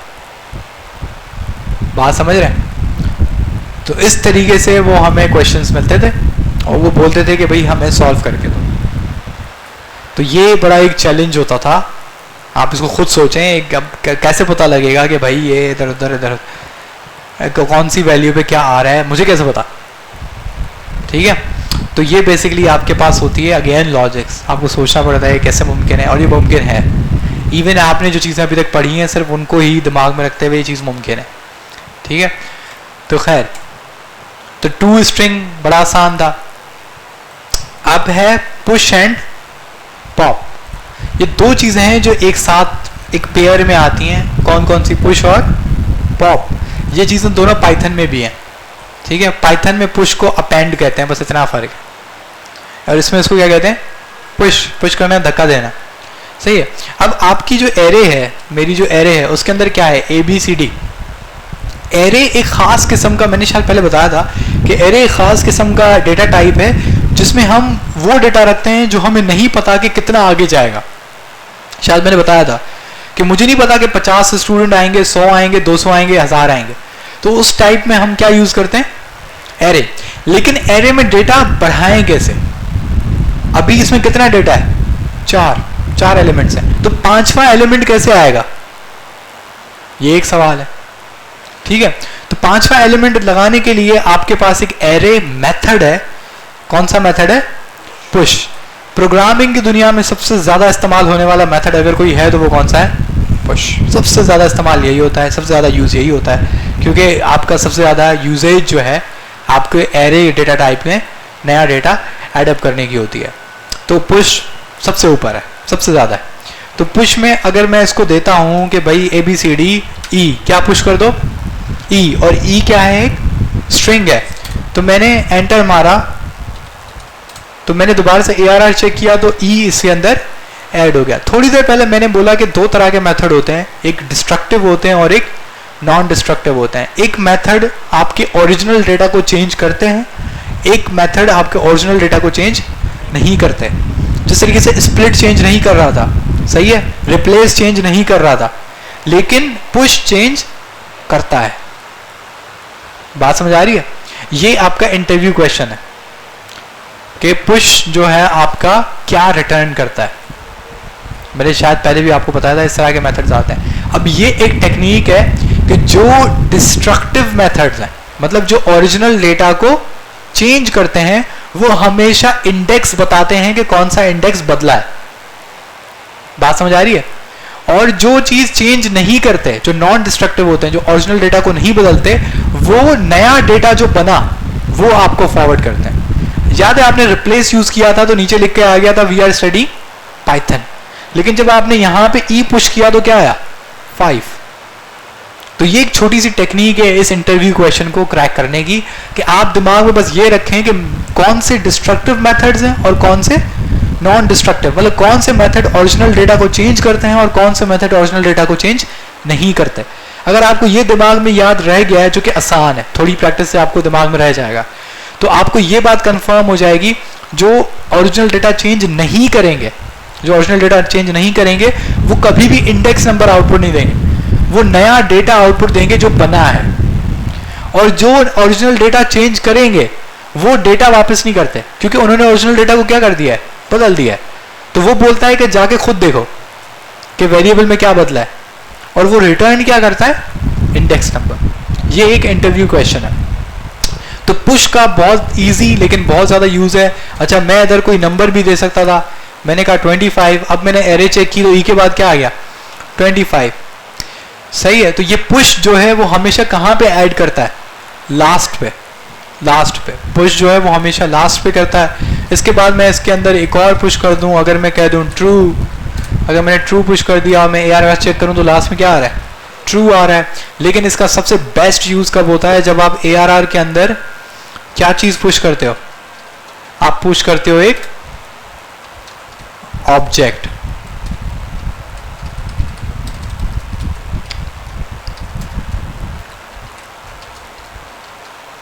सही है, आप बिल्कुल एक ऑब्जेक्ट पुश कर सकते हो। मैंने एक ऑब्जेक्ट पुश किया और इस ऑब्जेक्ट में कितनी प्रॉपर्टीज हैं? 2, एक नेम की और एक एज की। अब जरा हम ARR को देखें तो हमारे जो आखिरी जो हमारा एलिमेंट है वो क्या है? ऑब्जेक्ट है, जो कि ऑब्जेक्ट के अंदर क्या क्या सेव है? एज और नेम सेव है। बात समझ आ रही है? बहुत सिंपल है। उसके बाद पुश के बाद कौन सा था? पॉप। जब मैंने पॉप के बीच में क्लिक रखा तो कोई ऊपर से उसने बताया कि यहाँ पे क्या देना है? नहीं बताया। इसका मतलब है जब कंसोल ये नहीं बता रहा कि यहाँ पे कुछ देना है, तो इसका मतलब यहाँ पे कोई भी चीज नहीं आती। तो पॉप करता क्या है? जब मैंने कहा ARR.pop और मैंने ये फॉरवर्ड किया तो इसने मुझे क्या रिटर्न कर दिया? ऑब्जेक्ट, जो अभी मैंने थोड़ी देर पहले इंसर्ट किया था। तो अभी मैं ARR को देखूं तो मेरा जो ऑब्जेक्ट है वो इसने डिलीट कर दिया। तो पुश क्या करता है? लास्ट वैल्यू इंसर्ट करता है। पॉप क्या करता है? लास्ट वैल्यू डिलीट कर देता है। अब मैं अगर इस पर दोबारा पॉप चला दूं तो इसने अब क्या डिलीट कर दिया? ट्रू। तो ARR में क्या बचा? आखिरी वैल्यू 25। ट्रू भी डिलीट हो गई और ऊपर वाला ऑब्जेक्ट भी डिलीट हुआ। तो पुश लास्ट वैल्यू इंसर्ट करेगा, पॉप लास्ट वैल्यू डिलीट करेगा।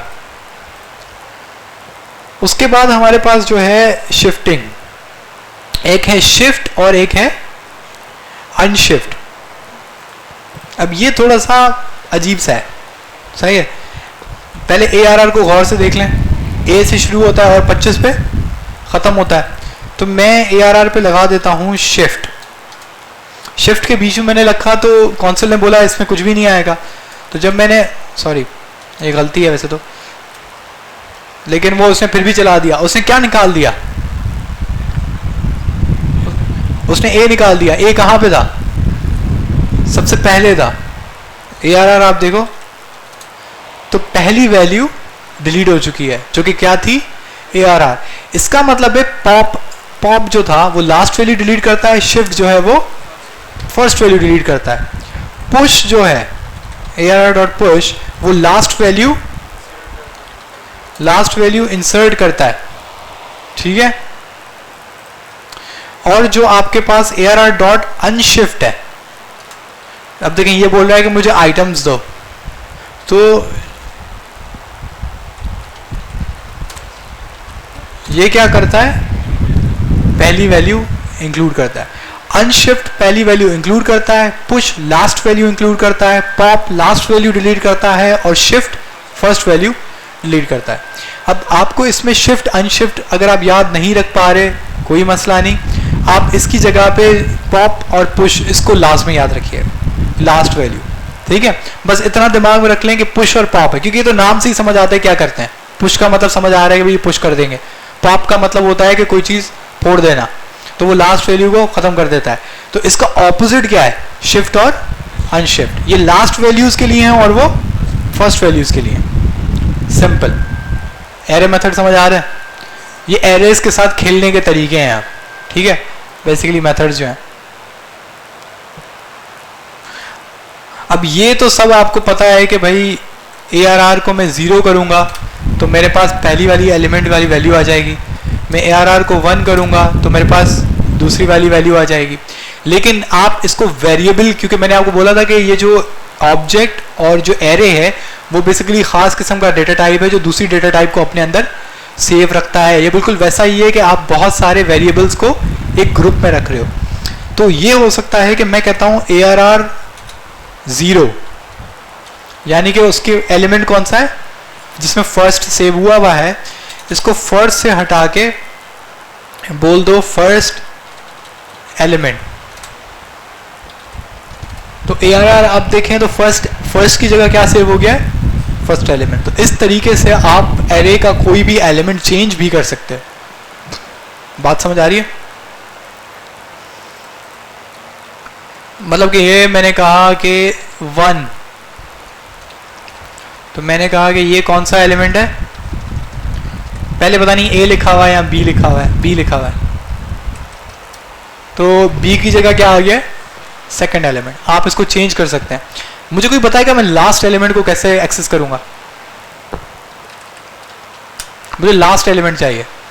अब एरे का मसला क्या है कि एरे में मुझे नहीं पता कि इसके अंदर 100 हैं, 200 हैं, 10,000 हैं, 15,000 हैं, कितनी वैल्यूज हैं, लेकिन मुझे लास्ट वैल्यू चाहिए, कैसे मिलेगी? मुझे मतलब निकालनी नहीं है, मुझे उसको चेंज करना है।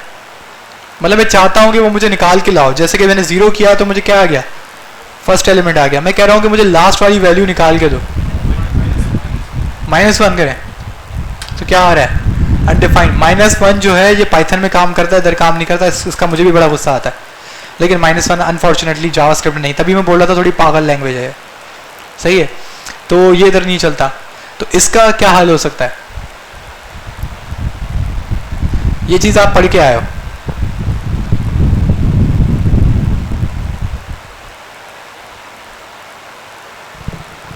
मुझे ये कैसे पता लग सकता है कि एरे कितनी बड़ी है, लेंथ से। तो मैं यहां पे लिख सकता हूं एरे डॉट, बल्कि इसको आप लोग कंफ्यूज हो जाओगे, पहले मैं कहता हूं एरे डॉट लेंथ। तो लेंथ क्या बता रहा है, 7, लेकिन जो लास्ट इंडेक्स नंबर होगा वो इंडेक्स नंबर हमेशा क्या होता है, -1। ये बात समझ आ रही है? तो जो लास्ट इंडेक्स है उस मतलब लास्ट एलिमेंट है उसका इंडेक्स नंबर क्या है, 6 है। तो मैं ये पूरी चीज कॉपी करूंगा, बल्कि आप ये भी कर सकते हैं लास्ट एलिमेंट, वही बच्चों वाला काम कि मैंने ये पूरी चीज एक वेरिएबल में सेव कर ली और वेरिएबल का नाम मैंने क्या रख दिया, लास्ट एलिमेंट इंडेक्स। उसके बाद मैंने एरे में गया और एरे में ये वाला वेरिएबल सेव कर दिया, तो मुझे लास्ट वाला एलिमेंट मिल गया। ये बहुत जरूरी है, इसको दिमाग में रखिएगा, सही है, कि हम लास्ट वैल्यू एरे की कैसे निकालते हैं। ये बात समझ आ रही है? कोई इसमें इशू है? Well and good. फिलहाल आप डिलीट को ना देखें। डिलीट बेसिकली क्या करता है कि एक स्पेसिफिक वैल्यू को डिलीट कर देता है, सही। लेकिन नॉर्मली हम एरेज को ना इसको हम कहते हैं म्यूटेशन, यानी कि आप पूरी की पूरी आपने एरे को तबाह कर दिया। हम नॉर्मली ये नहीं करते हैं, हम क्या कर देते हैं कि भाई फर्स्ट करो मुझे एरे 0 जो है ना इसको हटाना है, इसको डिलीट करना है, तो मैं नॉर्मली हम लोग क्या सेट कर देते हैं, यहाँ तो पाइथन है, ये जावास्क्रिप्ट है, जावास्क्रिप्ट में नन नहीं होता, तो इसके अंदर अनडिफाइंड होता है। तो मैंने इसकी जगह पे क्या सेव कर दिया, अनडिफाइंड। जब मैं एरे पे गया तो अब पहला एलिमेंट मुझे क्या मिल रहा है, अनडिफाइंड। अनडिफाइंड एक फॉल्सी वैल्यू है, तो अगर आप इसके ऊपर वैल्यूज चेक करने जा रहे हैं तो आपको अनडिफाइंड आएगा, तो आपको समझ आ जाएगा कि यहाँ पे जो वैल्यू थी वो डिलीट हो चुकी है। बात समझ रहे हैं? ये बेसिकली आपका जो रियल मेमोरी है उसके अंदर काम ऐसा ही होता है। जो रियल मेमोरी में जो फाइल सेव होती है वो कभी भी डिलीट नहीं होती। मेमोरी सिर्फ ये लिख देता है कि ये चीज़ अब नहीं है, यानी कि अब ये जगह जो है वो अनडिफाइंड है और ये यूज़ की जा सकती है। सही है, तो डिलीट का मैं ज़्यादा यूज़ नहीं करता, लेकिन आप इसको पढ़ लीजिएगा। डिलीट बहुत आसान है, आपने पहले डिलीट लिखना है, उसके बाद क्या लिखना है, फ्रूट्स। लेकिन प्रोग्रामिंग में कभी भी मैंने इसका इस्तेमाल नहीं किया, तो इसको यूज़ नहीं करते। अब है कॉन्कैटिनेशन। कॉन्कैटिनेशन क्या था, दो स्ट्रिंग को मिलाना। अब कॉन्कैटिनेशन मजे की बात है, किसमें मुमकिन है, अगर मैं कहता हूं 1 2, इसको मैं प्लस करता हूं 3,4, तो मुझे क्या जवाब दे रहा है, कुछ पागलपन सा जवाब दे रहा है। हालांकि मैं ये नहीं चाहता था, मैं चाहता था मेरे पास दो एरेज हैं, दोनों आपस में क्या हो जाए, मिक्स हो जाए और एक एरे मिल बन जाए। तो इसका क्या तरीका है, मैं बोलता हूं array 1 equals to 1,2, array 2 it is equals to 3,4। अब इसका तरीका क्या है, एरे 1 इस पे आपने एक मेथड यूज करना है, इसका नाम क्या है, कॉन्केट। और कॉन्केट में आपको वो क्या कह रहा है, आइटम्स, तो आपने इसको क्या दिया, एरे 2, तो उसने क्या कर दिया है कि पहले वाले एरे में क्या ऐड कर दिया, 2। ये याद रखेंगे, जो पहले आप नाम रखेंगे उसकी वैल्यूज पहले आएंगी, जो बाद में आप नाम रखेंगे उसकी वैल्यूज बाद में आएंगी। मेरे कहने का क्या मतलब है, arr2.concat ये भी तो हो सकता था, क्योंकि arr2 भी तो खुद एक एरे, तो उसका भी तो एरे मेथड होगा concat। तो मैंने इसके अंदर सेव कर दिया क्या, arr1, जो कि पागलपन लग रहा है, 3 4 1 2 अजीब सी चीज़ है, लेकिन बताने का मकसद था कि आप ऐसा कर सकते हो। प्रोग्रामिंग में हर चीज़ आप कर सकते हो, लेकिन वो चीज़ सही है या गलत ये अलग बहस है, ठीक है।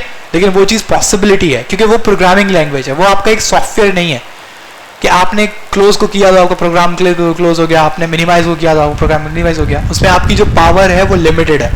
प्रोग्रामिंग लैंग्वेज में आपकी पावर लिमिटेड नहीं है, क्योंकि आप इससे कुछ भी चीज़ बना सकते हो। अब आपके ऊपर है कि आप कचरा बनाएं या कोई काम की चीज़ बनाएं, ठीक है। तो हमारे पास कॉन्कैटिनेशन हो गई, मर्जिंग हो गई। अच्छा, यहां पे ये कह रहा है कितनी एरे मर्ज कर रहा है, 3 एरेज। इसमें से सिर्फ फर्क क्या किया है कि जब वो पहली एरे में कॉन्केट कर रहा था तो उसने पहली एरे के साथ तो दूसरी एरे के साथ तीसरी एरे कॉमा देके दे दी। मतलब अगर ये 2 कर सकता है तो 3 भी कर सकता है, 4 भी कर सकता है, 5 भी कर सकता है, कि जितनी आपको एरे इसको मिलानी है आप मिला सकते हैं। ये यूज होता है, इसको दिमाग में रखिएगा, ये चीज़ यूज होती है, अच्छी खासी यूज होती है। ये मर्जिंग कॉन्सेप्ट जो है डेटाबेसेस में आपको बहुत अच्छे से समझाया जाएगा, सही है। डेटाबेसेस में इसका इतना ज़बरदस्त इस्तेमाल है कि आपका दिमाग घूम के 4 टुकड़े हो जाएगा। फ्लैटनिंग ऑफ एरे मैंने कभी नहीं सीखा और ना मैंने पढ़ा, लेकिन मुझे पता है क्या है, सारी सी बात है, अब इतना तो होता है। लेकिन फ्लैटनिंग जो है ये आपकी AI वगैरह में इस्तेमाल होती है, जहाँ पे हम इमेज प्रोसेसिंग करते हैं। तो अभी आप अल्हम्दुलिल्लाह इतनी ऊंचाई पे नहीं है, तो आप छोड़ ही दें तो अच्छी बात है, ठीक है। एरे के अंदर क्या होता था, स्लाइस, इसके अंदर क्या है, स्प्लाइस।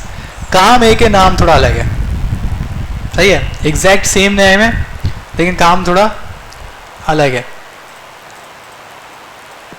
अब जैसे कि मेरा था ARR, तो ARR के अंदर मेरे बड़े से एलिमेंट्स थे, तो मैं कहता हूं ARR.splice।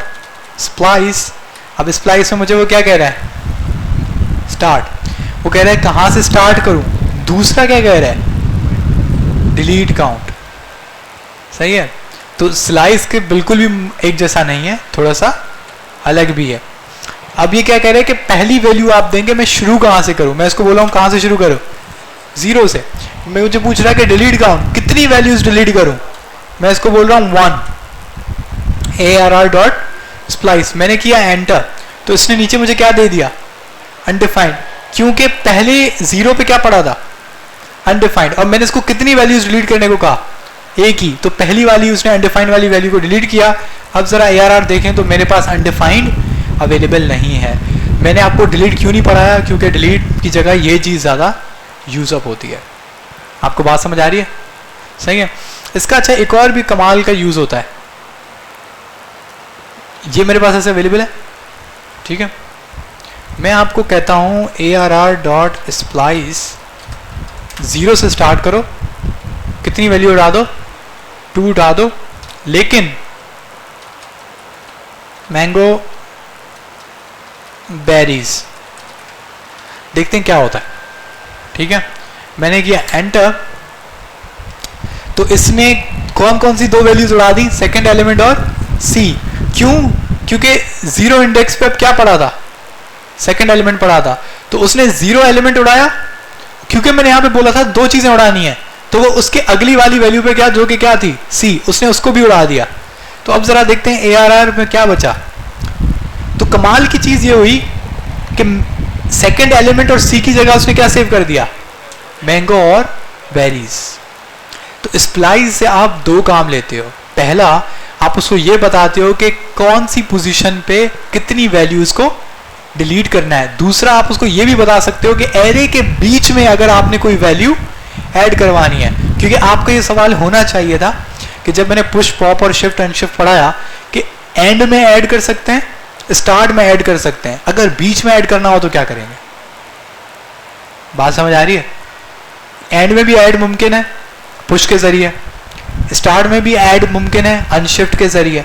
तो आप में से किसी ने भी ये क्वेश्चन नहीं किया कि अगर बीच में एरे के कहीं पे कोई चीज ऐड करने की जरूरत पड़े तो हम वो चीज कैसे करते हैं। तो वो किसका इस्तेमाल करते हैं, स्प्लाइस। लेकिन स्प्लाइस को बहुत ध्यान से इस्तेमाल करिएगा, अगर कुछ उसको गलत वलत आपने वैल्यू दे दी तो वो एरे की वैल्यूज भी उड़ा देगा। सर आप सोचें कि आपने कोड इस तरीके से किया है कि जब 2 नए स्टूडेंट बीच में ऐड होंगे तो 2 नए स्टूडेंट डिलीट भी हो जाएंगे, सही है। तो ये तो बड़ा खतरनाक काम हो जाएगा, पुरानों को डिलीट क्यों करना है। अच्छा, अगर मैं इस स्प्लाइस को एक और काम करता हूं, मैं कहता हूं array.splice करो मैंगो बेरीज, यानी 0 और 1, तो यानी कि 2 से स्टार्ट करो, 0 डिलीट करो, ठीक है। स्ट्रॉबेरी ऐड करो और उसके बाद पाइनएप्पल ऐड करो। तो नीचे एरे में क्या आया, खाली। खाली क्यों आया, 0 क्यों, ये खाली क्यों आया। मैंने डिलीट काउंट में क्या दिया है, और यहां पे हमेशा वो वैल्यूज बताता है जो उसने डिलीट की हैं। तो जब मैंने उसको बोला कि कोई भी चीज डिलीट नहीं करनी है, यानी कि 0 डिलीट करना है, तो उसने खाली मुझे क्या दिया, एरे दिया। अगर यहाँ पे कुछ लिखा आता तो मैं परेशान होता। ये क्या हुआ, जब मैंने इसको डिलीट काउंट 0 बोला तो उसने 0 करना चाहिए था। अब जरा देखते हैं कि एरे में क्या हुआ, मैंगो और बेरीज के बाद क्या सेव हुआ, स्ट्रॉबेरी और पाइनएप्पल। क्यों? क्योंकि मैंने कहा कि 2 से शुरू करो, यानी कि 0 1 2, 2 से शुरू करो, डिलीट कुछ मत करना, लेकिन स्ट्रॉबेरी और पाइनएप्पल को ऐड कर दो। बात समझ आ रही है? इस चीज को हम कहते हैं क्या, स्प्लाइसिंग। स्प्लाइसिंग के 2 यूज केसेस हैं, एक डिलीट करने के लिए इस्तेमाल होता है, दूसरा बीच में कहीं भी कोई भी चीज ऐड करने के लिए इस्तेमाल होता है। अगर आप एक चीज का गौर करें तो स्प्लाइस जो है वो पुश और अनशिफ्ट से ज्यादा ताकतवर है। उसकी वजह क्या है कि अगर ये कहीं बीच में कहीं भी ऐड कर सकता है तो ये आखिर में भी ऐड कर सकता है, तो ये पहले भी ऐड कर सकता है।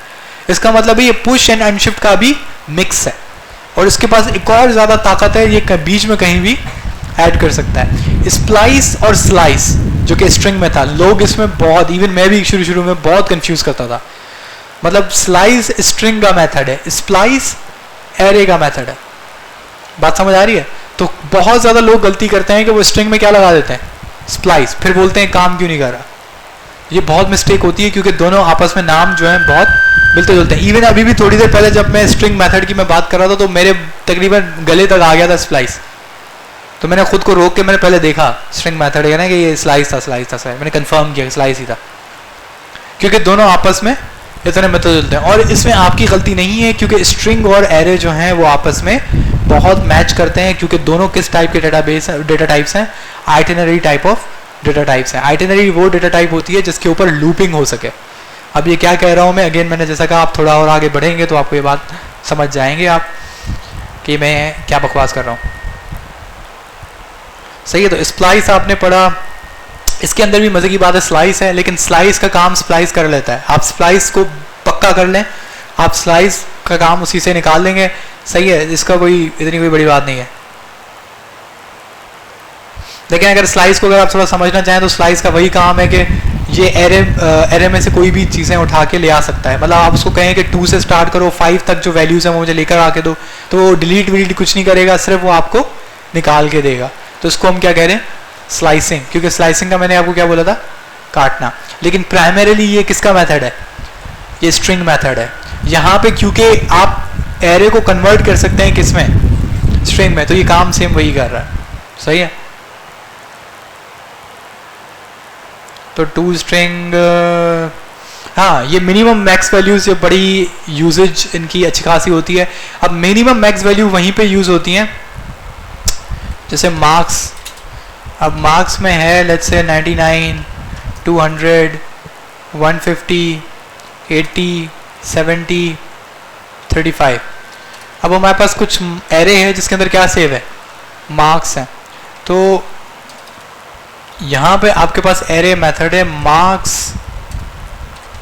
डॉट, क्या मैं निकाल रहा हूँ, मैक्स, लेकिन यहाँ पे मैक्स क्यों नहीं उठाया इसने,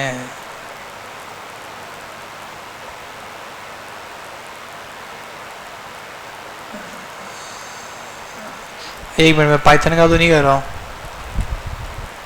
मैथ डॉट मैक्स, आपके पास मार्क्स, और सॉरी इसके अंदर मार्क्स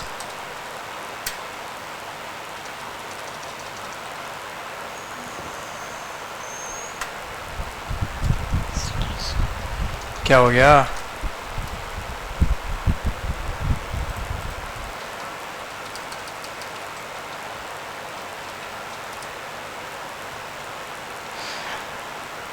सही है। इन्होंने यहाँ पे मेंशन कर दिया है मैक्स एंड मिन, लेकिन ये यहाँ पे अवेलेबल नहीं है जावास्क्रिप्ट में। बेसिकली कह रहे हैं कि इनडायरेक्ट आपके पास मेथड है, लेकिन अब हम इसको लूप के थ्रू करेंगे। लूप वाला फंक्शन जो है थोड़ा मुश्किल फंक्शन है, लेकिन उससे ये हो जाएगा।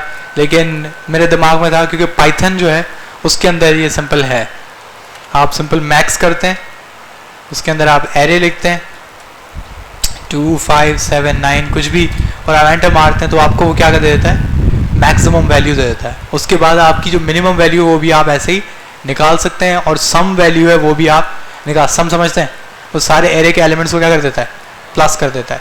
यही काम खैर हम लोग इसमें से कर लेंगे, जो एरे लूपिंग हम पढ़ेंगे, लूपिंग के थ्रू हो जाएगा, ठीक है। क्योंकि अभी मैंने जो साइंटेक्स लिखा वो बेसिकली साइंटेक्स किसका है, पाइथन का है। और ये जो है मैथ, ये एक ऑब्जेक्ट है जो बेसिकली जावास्क्रिप्ट के अंदर होता है, जो मैंने अभी लिखा था। मैथ बेसिकली एक ऐसा ऑब्जेक्ट है जिसके अंदर मैथमेटिकल एडवांस्ड फंक्शंस जो हैं, जैसे कि आपके पास मैक्स, मिन, एवरेज, सही, इस तरह के फंक्शंस जो हैं नीचे आपको नजर आ रहे हैं, साइन, कोसाइन, ए साइन एच, यानी हाइपोटेन्यूज टाइप ऑफ आपकी ट्रिग्नोमेट्री, ये पता है, साइन एच, कॉस, साइन और टैन, उसके आगे एच आता है तो वो हाइपोटेन्यूज टाइप ऑफ ट्रिग्नोमेट्री कहलाती है। तो ये सारे जो एडवांस्ड मैथमेटिकल फंक्शंस हैं वो किससे हो सकते हैं, मैथ से। अब मैथ डॉट मैक्स कह रहा है वो आपसे, तो आपके पास क्या हो सकता है, वैसे एक तरीका होता है,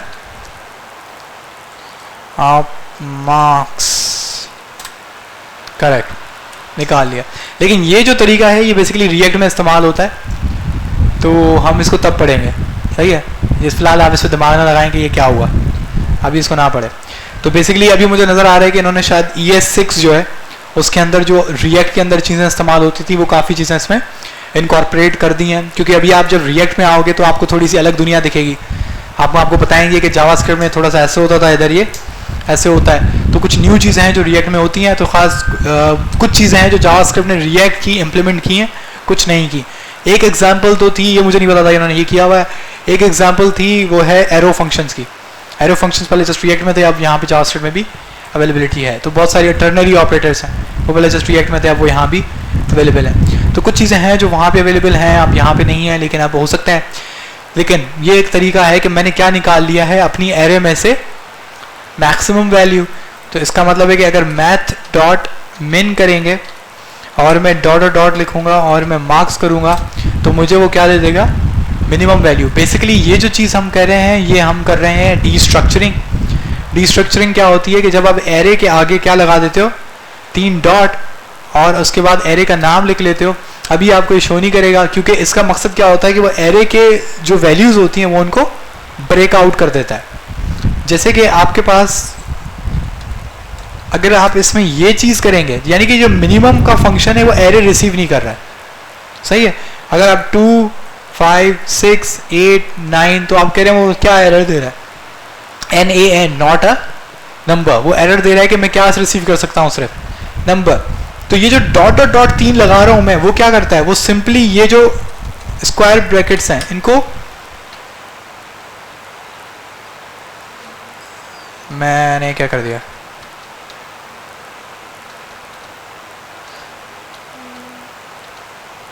चलें इसको फिर से लिख लेते हैं। तो बेसिकली मेरा कहने का मतलब था 2, 6, 8, 9, 5, 1 कुछ भी है। तो वो डॉट डॉट डॉट जब आप लगाते हैं तो डॉट डॉट डॉट से क्या होता है कि ये जो स्क्वायर ब्रैकेट्स हैं ये दोनों चीज़ें रिमूव हो जाती हैं। तो रिमूव हो जाती हैं तो क्या हो जाता है, अंदर सिर्फ क्या रह जाते हैं, नंबर्स। जब आप नंबर्स रह जाते हैं तो आपका जो मैथ डॉट मिन या मैक्स का फंक्शन है वो काम करना शुरू कर देता है। क्योंकि अगर आप देखेंगे तो आपको समझ आएगा कि मैथ डॉट मिन का जो फंक्शन है 2, 5, 6, 7, 8 कुछ भी है 1, ये इस पे काम करेगा लेकिन ये एरे पे काम नहीं करेगा,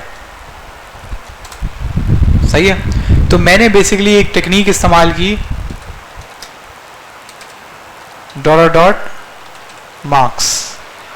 अगेन थोड़ा सा मुझे मिक्सअप हो गया था।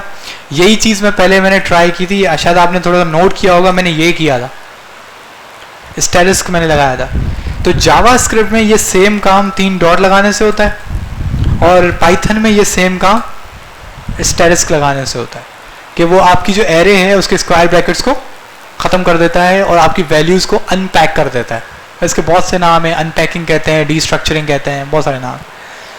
तो अगर आप कोई भी नाम आपको सुनाई दे तो उसका मतलब यही है। खैर ये एक साइड नॉलेज थी, आप इसको दिमाग में रखें या ना रखें आपकी मर्जी है, ठीक है। तो अभी आपने बेसिकली क्या सीखे हैं, स्ट्रिंग मेथड्स और एरे मेथड्स। थोड़ा और आपके पास थोड़ा सा है, थोड़ा सा एक और चीज़ पढ़ें। देखिए इससे क्या होगा कि आपकी जो वीडियो है वो थोड़ी रिकॉर्ड भी हो जाएगी तो आपको थोड़ा आगे भी इससे फ़ायदा होगा। एक फाइनल टॉपिक है रिएक्ट का, वो वनीला जावास्क्रिप्ट का, जो बेसिकली आपका रहता है। अब वो फाइनल टॉपिक क्या है, एक बहुत इंपॉर्टेंट टॉपिक है और इस टॉपिक का नाम क्या है, लूप्स। लूप्स क्या होते हैं, किसी को पता है लूप क्या होता है? एक काम को बार बार करने को हम क्या कहते हैं, लूप कहते हैं। जैसे कि मैं कहता हूं इफ एल्स की जगह मुझे चाहिए फॉर लूप JSX, मैं index.html को ओपन विद लाइव सर्वर चला देता हूं। इफ एल्स वाला मुझे नहीं चाहिए, मुझे सिर्फ फॉर लूप चाहिए, ठीक है। कैलकुलेटर आ रहा है, अब कैलकुलेटर नहीं आ रहा बल्कि मेरे पास क्या आ रहा है, लूप्स, ठीक है। लूप्स के साथ साथ मैं इसका साइड में टर्मिनल भी खोल लूँ, कंसोल, सही है। अब लूप्स का कॉन्सेप्ट थोड़ा समझते हैं। लूप्स का पहला उन्होंने बिल्कुल परफेक्ट दी कि एक ही काम को बार बार करने को क्या कहते हैं, लूप, सही है। अब इसका जरूरत क्यों पड़ी, लेट्स से कि आप कह रहे हैं console.log करो वैल्यू रिसीव्ड 1, 2, 3, 4, 5, थक गया मैं, काफ़ी है, सही है। अब मैंने क्या देखा, वैल्यू रिसीव 1, 2, 3, 4, 5। अब ये 5 वैल्यूज को प्रिंट कराने के लिए मैंने कितनी लाइंस ऑफ कोड लिखे हैं, 5 लिखे हैं। लेकिन जरा सोचें कि 1000 स्टूडेंट्स हैं। अब 1000 स्टूडेंट्स को इसका मतलब है प्रिंट कराने के लिए मुझे कितनी लाइंस ऑफ कोड चाहिए, 1000 चाहिए। अब कभी भी आपने प्रोग्रामिंग में ये पागलपन तो नहीं देखा होगा। तो इस तरह के काम के लिए अब मैं चाहता हूं कि मैं एक दफा लाइन लिखूं और मेरी जो प्रोग्रामिंग लैंग्वेज है इसको बार बार मैं जितनी दफा उसको बोलूं वो इसको क्या करे, रिपीट करे और बार बार लिखे। ये काम किससे मुमकिन है? लूप से मुमकिन है। अब हर चीज जो नई चीज हम पढ़ते हैं उसका सबसे पहले क्या देखते हैं? सिंटैक्स पढ़ते हैं। तो लूप्स का सिंटैक्स क्या है कि सबसे पहले हम क्या लिखते हैं? फोर लिखते हैं। फोर के बाद क्या लिखते हैं? कर्ली, ये स्क्वायर ब्रैकेट, और स्क्वायर ब्रैकेट के बाद कर्ली ब्रैकेट। आपने एक चीज नोट अब तक तो कर ली होगी कि जावास्क्रिप्ट में जहां भी स्क्वायर ब्रैकेट आएगा यहां पे बेसिकली कोई ना कोई कंडीशन आती है, और जहां भी आपके पास कर्ली ब्रेसेस आता है इसका मतलब है कि ये वो कोड होता है जो तब चलेगा जब ये वाली कंडीशन फुलफिल होगी। जब ये वाली कंडीशन फुलफिल हुई तो ये वाला कोड चल जाएगा। आपके जो फंक्शंस हैं वही है, उसमें भी यही था। आपकी जो इफ एल्स स्टेटमेंट्स है उसमें भी यही था। अब ये जो कंडीशन है ये कैसे बनाई जाती है, ये इंटरेस्टिंग है। इस कंडीशन के 3 पार्ट्स होते हैं। पहला पार्ट, आप एक नया वेरिएबल डिक्लेयर करते हैं, ठीक है। डिक्लेयर, ये जो वेरिएबल है आपको हमेशा नॉर्मली क्या दिखेगा? आई। ये आई किसको रिप्रेजेंट करता है? इंडेक्स को, सही है। नॉर्मली आई यूज किया जाता है। तो आई के बाद आप इसको बताओगे कि ये लूप कब रुकेगा। ये लूप कब रुकेगा? जब आई की वैल्यू 5 से छोटी रहेगी। जैसे ही आई की वैल्यू 5 के बराबर हुई या 5 से बड़ी हुई तो ये लूप रुक जाएगा।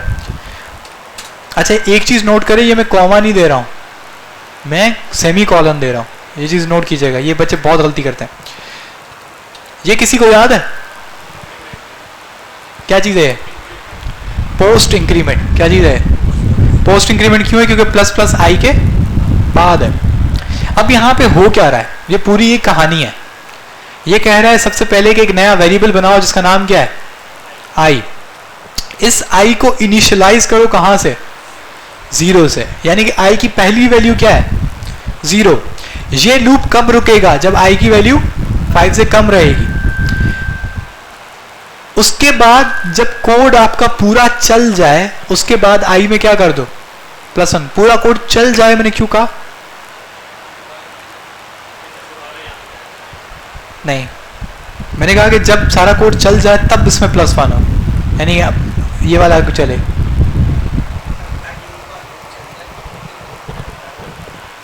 नहीं, याद है मैंने बोला था पोस्ट इंक्रीमेंट। मैंने कहा था पोस्ट इंक्रीमेंट जो है वो तब +1 करता है जब सारा काम हो चुका होता है, और प्री इंक्रीमेंट सबसे पहले +1 करता है फिर दूसरा काम करवाता है। तो ये टेक्निक है बेसिकली। आप अगर इसको, आपको ये चीज़ याद रहती है ठीक है, वरना आप ये चीज़ एडिटो कॉपी करेंगे आपका लूप बेहतरीन चलेगा, सही है। लेकिन बात है कॉन्सेप्ट की। तो अब ये कंडीशन क्या बता रही है? ये कह रही है कि एक नया वेरिएबल बनाओ जब वेरिएबल की वैल्यू क्या है? 0। उसके बाद आके चेक करो क्या आई की वैल्यू 5 से कम है। इस वक्त आई की वैल्यू क्या है? 0। क्या 0 5 से कम है? ट्रू। इधर ट्रू आया तो अभी ये +1 कर देना। अभी यह कर देना। कब कर देना? जब ये पूरा वाला कोड कर्ली ब्रेसेस वाला चल जाए। मैं इसको कह रहा हूं console डॉट लॉग करो। इसको हम कहते हैं लूप बॉडी। क्या कहते हैं? जिस तरीके से फंक्शन बॉडी थी, जिस तरीके से इफ एल्स स्टेटमेंट बॉडी थी, इसी तरीके से ये क्या है? Loop body. ये तो पता है ये क्या है? ये क्या चीज है? कमेंट है। कमेंट कोड नहीं पढ़ता, ये पता है ना? बता देते हैं भाई, बाद में पता नहीं तुम लोग कोड में यही लिख रहे हो।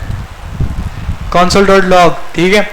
अब console डॉट लॉग में मैं इसको कहता हूं, ये स्ट्रिंग लिटरल्स हैं, सही है। उसके में मैं कहता हूं कि मैंने क्या लिखा था कि डेटा रिसीव्ड स्पेस। अब मैं इधर वेरिएबल लगाना चाहता हूं, और वेरिएबल कौन सा है? आई, ठीक है। ये स्ट्रिंग पूरी बनती है, बात समझ रहे हैं आप? यहां पे डेटा रिसीव्ड स्ट्रिंग पहले से ही है। वो चेक करता है कि आई के अंदर क्या वैल्यू रखी गई है, वो आई की वैल्यू इस स्ट्रिंग में रखेगा, फिर ये प्रॉपर एक स्ट्रिंग बनेगा। फिर इसको क्या कर देगा? console डॉट लॉग करेगा। console डॉट लॉग की जगह अगर हम कर दें document डॉट राइट तो भी गुनाह तो नहीं है, ठीक है। मैंने ये किया, हम पीछे आए तो आप एक चीज देख रहे हैं कि data receive 0, data receive 1, data receive 2, data receive 3, data receive 4। कहां तक चला है? 4 तक चला है।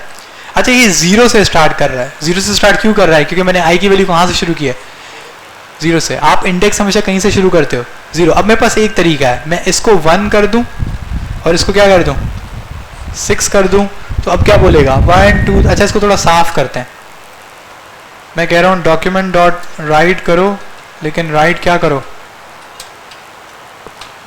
एक न्यू लाइन।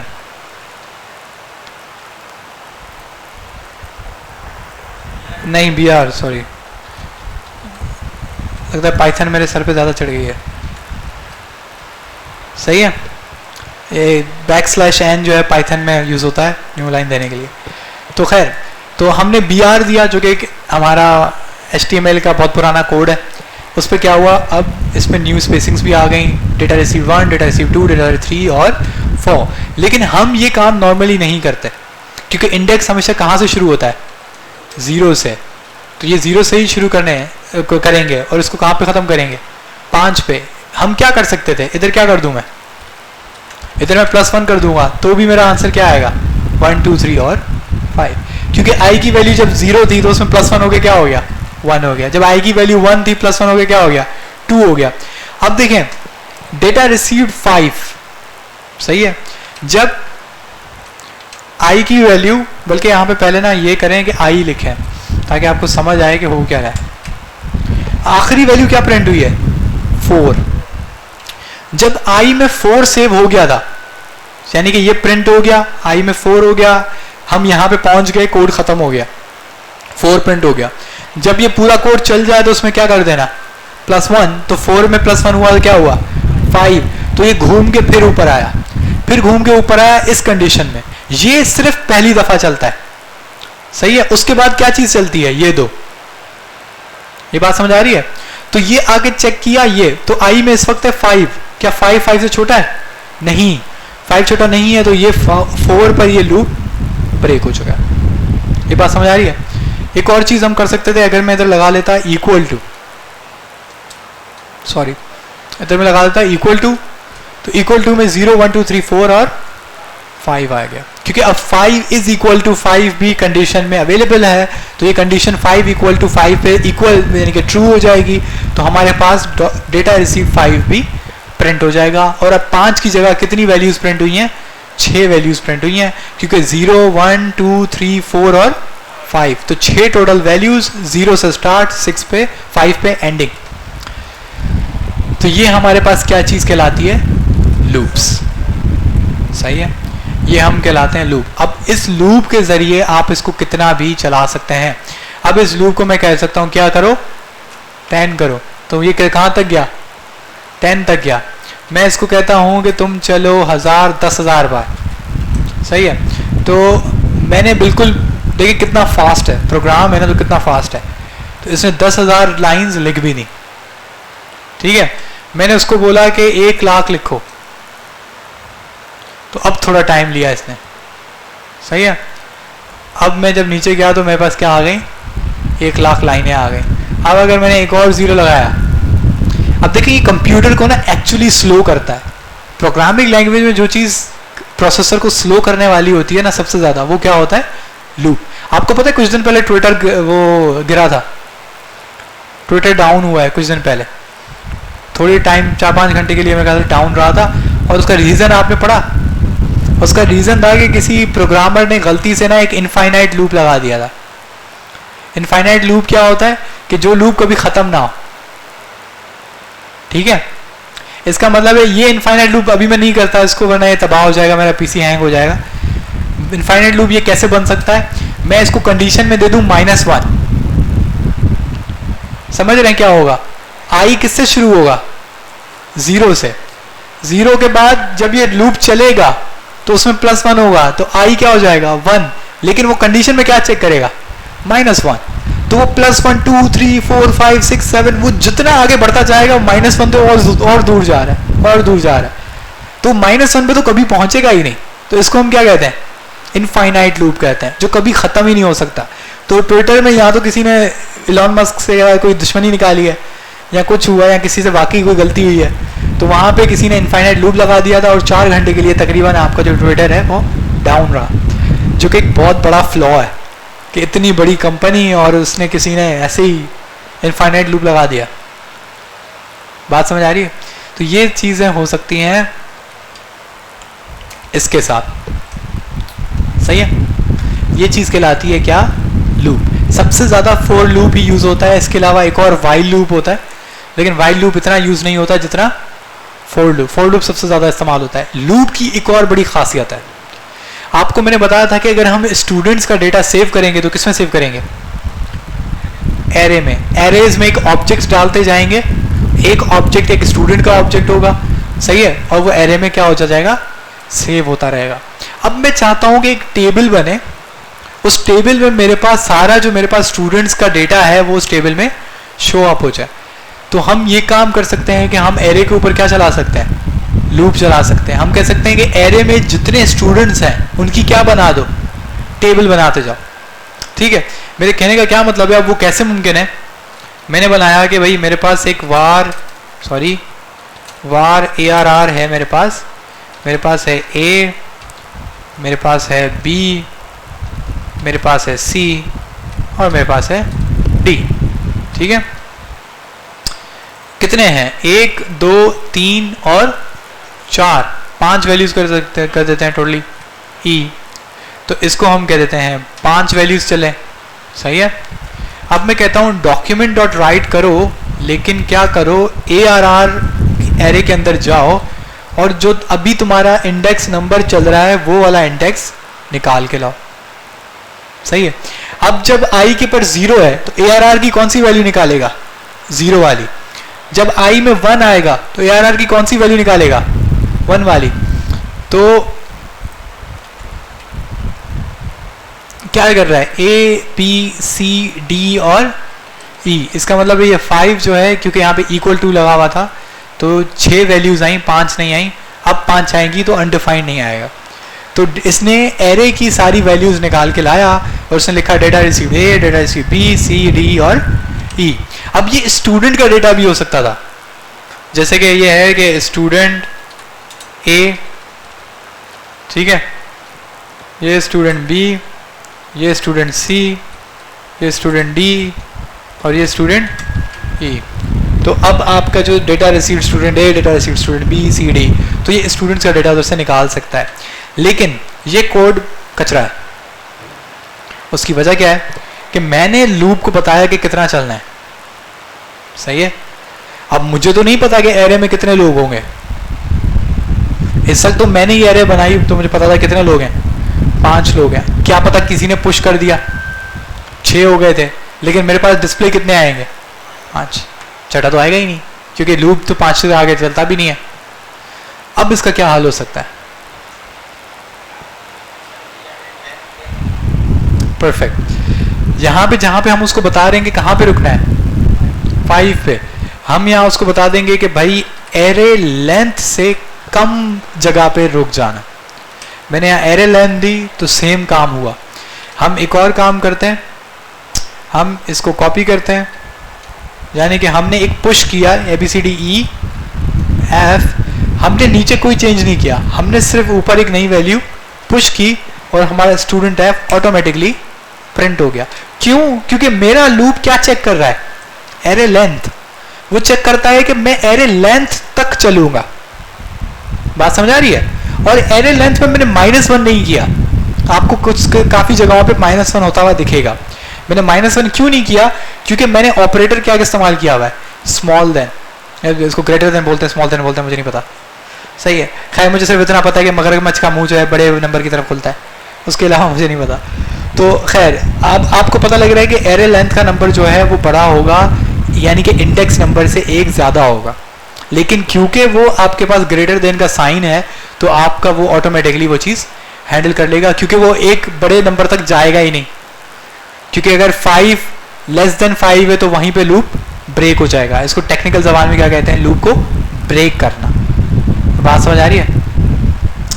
इधर एक और एक हरकत होती है, अब मुझे नहीं पता इसमें जावास्क्रिप्ट में होती है या नहीं, पाइथन में तो हम बहुत करते हैं। हम कहते हैं if I it is equals to equal to 2 then break। ठीक है, जरा देखते हैं पहले। तो ये C पे क्या हुआ? रुक गया। तो ये बेसिकली क्या होता है कि मैंने कंडीशन डाल दी लूप के अंदर, मैंने कहा कि अगर आई कहां पहुंचे 2 पे, तो लूप को क्या कर दो, ब्रेक कर दो। बात समझ आ रही है? ये हम तब भी करते हैं जब हम किसी को ढूंढ रहे होते हैं, सही है। मैं बोलूंगा कि भाई मुझे स्टूडेंट ए को ढूंढना है, सही है, तो मैं कहूंगा कि वार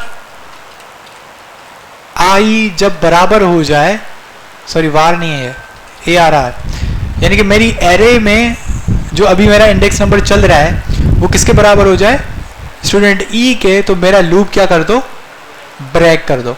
अब मेरा लूप जब ब्रेक होगा तो मेरे पास क्या मिलेगा, स्टूडेंट ई। इससे क्या फायदा हुआ, इससे फायदा ये हुआ कि हम पूरे लूप को नहीं चलाएंगे। फर्ज करेंगे 10,000 स्टूडेंट्स हैं, आपको एक स्टूडेंट ढूंढ के लाना है।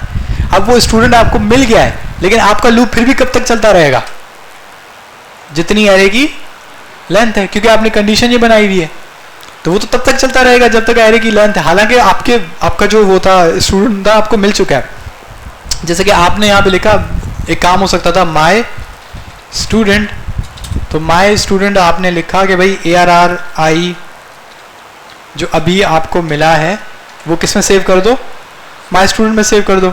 जब फाइनली ये लूप खत्म हो जाए तो डॉक्यूमेंट डॉट राइट कर दो, क्या चीज डॉक्यूमेंट डॉट राइट कर दो, माय स्टूडेंट। जब आप माय स्टूडेंट को कर रहे हैं तो मुझे कौन सा स्टूडेंट मिला, स्टूडेंट ई, लेकिन एरे कब तक चला है, F तक। लेट्स से कि मुझे B चाहिए था, और इंटरेस्टिंग करता है, तो मुझे B स्टूडेंट मिल गया, माय स्टूडेंट जो वेरिएबल है उसके अंदर क्या सेव हुआ है, स्टूडेंट B, लेकिन एरे जो है, लूप जो है, वो C भी चला, D भी चला, E भी चला, F भी चला, हालांकि B यहां पे मिल चुका था, बाकी तो फजूल चला ना। तो आप खामखा अपना प्रोसेसर क्यों जाया कर रहे हैं। तो हम क्या कहते हैं, हम बोलते हैं कि जब तुम्हें अपना स्टूडेंट मिल जाए तो इस लूप को क्या कर दो, ब्रेक कर दो। इसको हम कहते हैं डेलिबरेटली ब्रेक करना, हम उसको जानबूझ के ब्रेक मारते हैं। तो अब देखें कहां तक चला है, A और B, आपका स्टूडेंट मिला, लूप खत्म। हालांकि कंडीशन में क्या था, ARR डॉट लेंथ, सही है। तो ये आपका बेसिकली क्या है, लूपिंग है, और लूप सबसे ज्यादा इस्तेमाल होता है आपकी एरे के ऊपर आइट्रेट करने पर। एक यहाँ पे एक इंटरेस्टिंग सा मैं एक असाइनमेंट देता हूँ जो आप कर सकते हैं घर जाके, मुझे पूरी उम्मीद है कि आप पूरी दिल लगा के करेंगे। तो वो असाइनमेंट क्या होता है,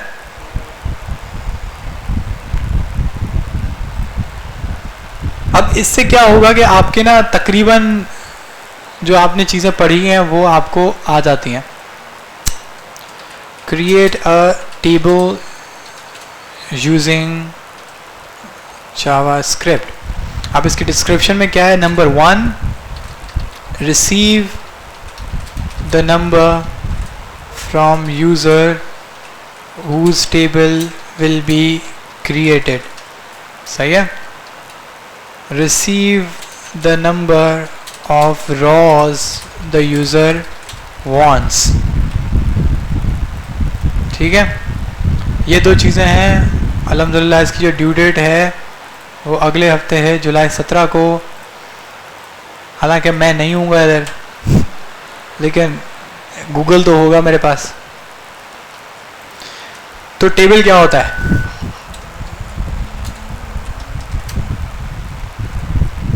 मैं इसकी बात कर रहा हूँ। ये तो सबने पढ़ी हैं, 2 1 2 2 2 4 2 3 6 2 4 8। तो मैं क्या कह रहा हूँ कि आपने यूजर से 2 प्रॉम्प्ट लेने, सही है। पहला यूजर से आप प्रॉम्प्ट लेंगे कि आपको किसका मल्टीप्लिकेशन टेबल बनाना है।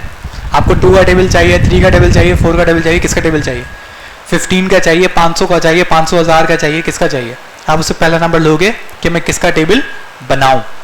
दूसरा नंबर आप उससे लोगे कि नंबर ऑफ रॉज कितनी चाहिए आपको। इस वक्त इस टेबल में कितनी रॉज हैं, 10। नॉर्मली जो हम टेबल भी याद करते थे उसकी कितनी रॉज याद करते थे, 10। लेकिन क्योंकि ये प्रोग्रामिंग लैंग्वेज है, ये तो ब्लिंक ऑफ स्पीड में कितनी भी रॉज बना सकती है। तो आप उससे पूछेंगे, अगर वो कहता है 25 रॉज, तो 2 1 2 से स्टार्ट होगा और 225 तक जाके खत्म होगा, सही है। अगर वो कहता है कि 50 रॉज चाहिए तो 250 पे जाके खत्म होगा। जितनी रॉज वो मांगेगा आपको उतनी रॉज देनी है। ये बात समझ आ रही है? तो ये आपको मल्टीप्लिकेशन टेबल बनाना है, और जितना आप इसको इंटरेक्टिव बनाने की कोशिश करें आप बना सकते हैं। इसमें कोशिश करें कि आप फंक्शंस को यूज़ करें, ठीक है, आप इसमें लूप्स को यूज़ करें तो आपका काम आसानी से हो जाएगा। और प्रॉम्प्ट तो यूज़ करना ही करना है क्योंकि इंटरैक्टिव होगा। और आप इसको बना के फाइनली कहाँ पे अपलोड करेंगे? फायरबेस पे, क्योंकि फायरबेस के बगैर हम चेक नहीं करते हैं, बहुत सुस्त लोग हैं। सही है जी। तो खैर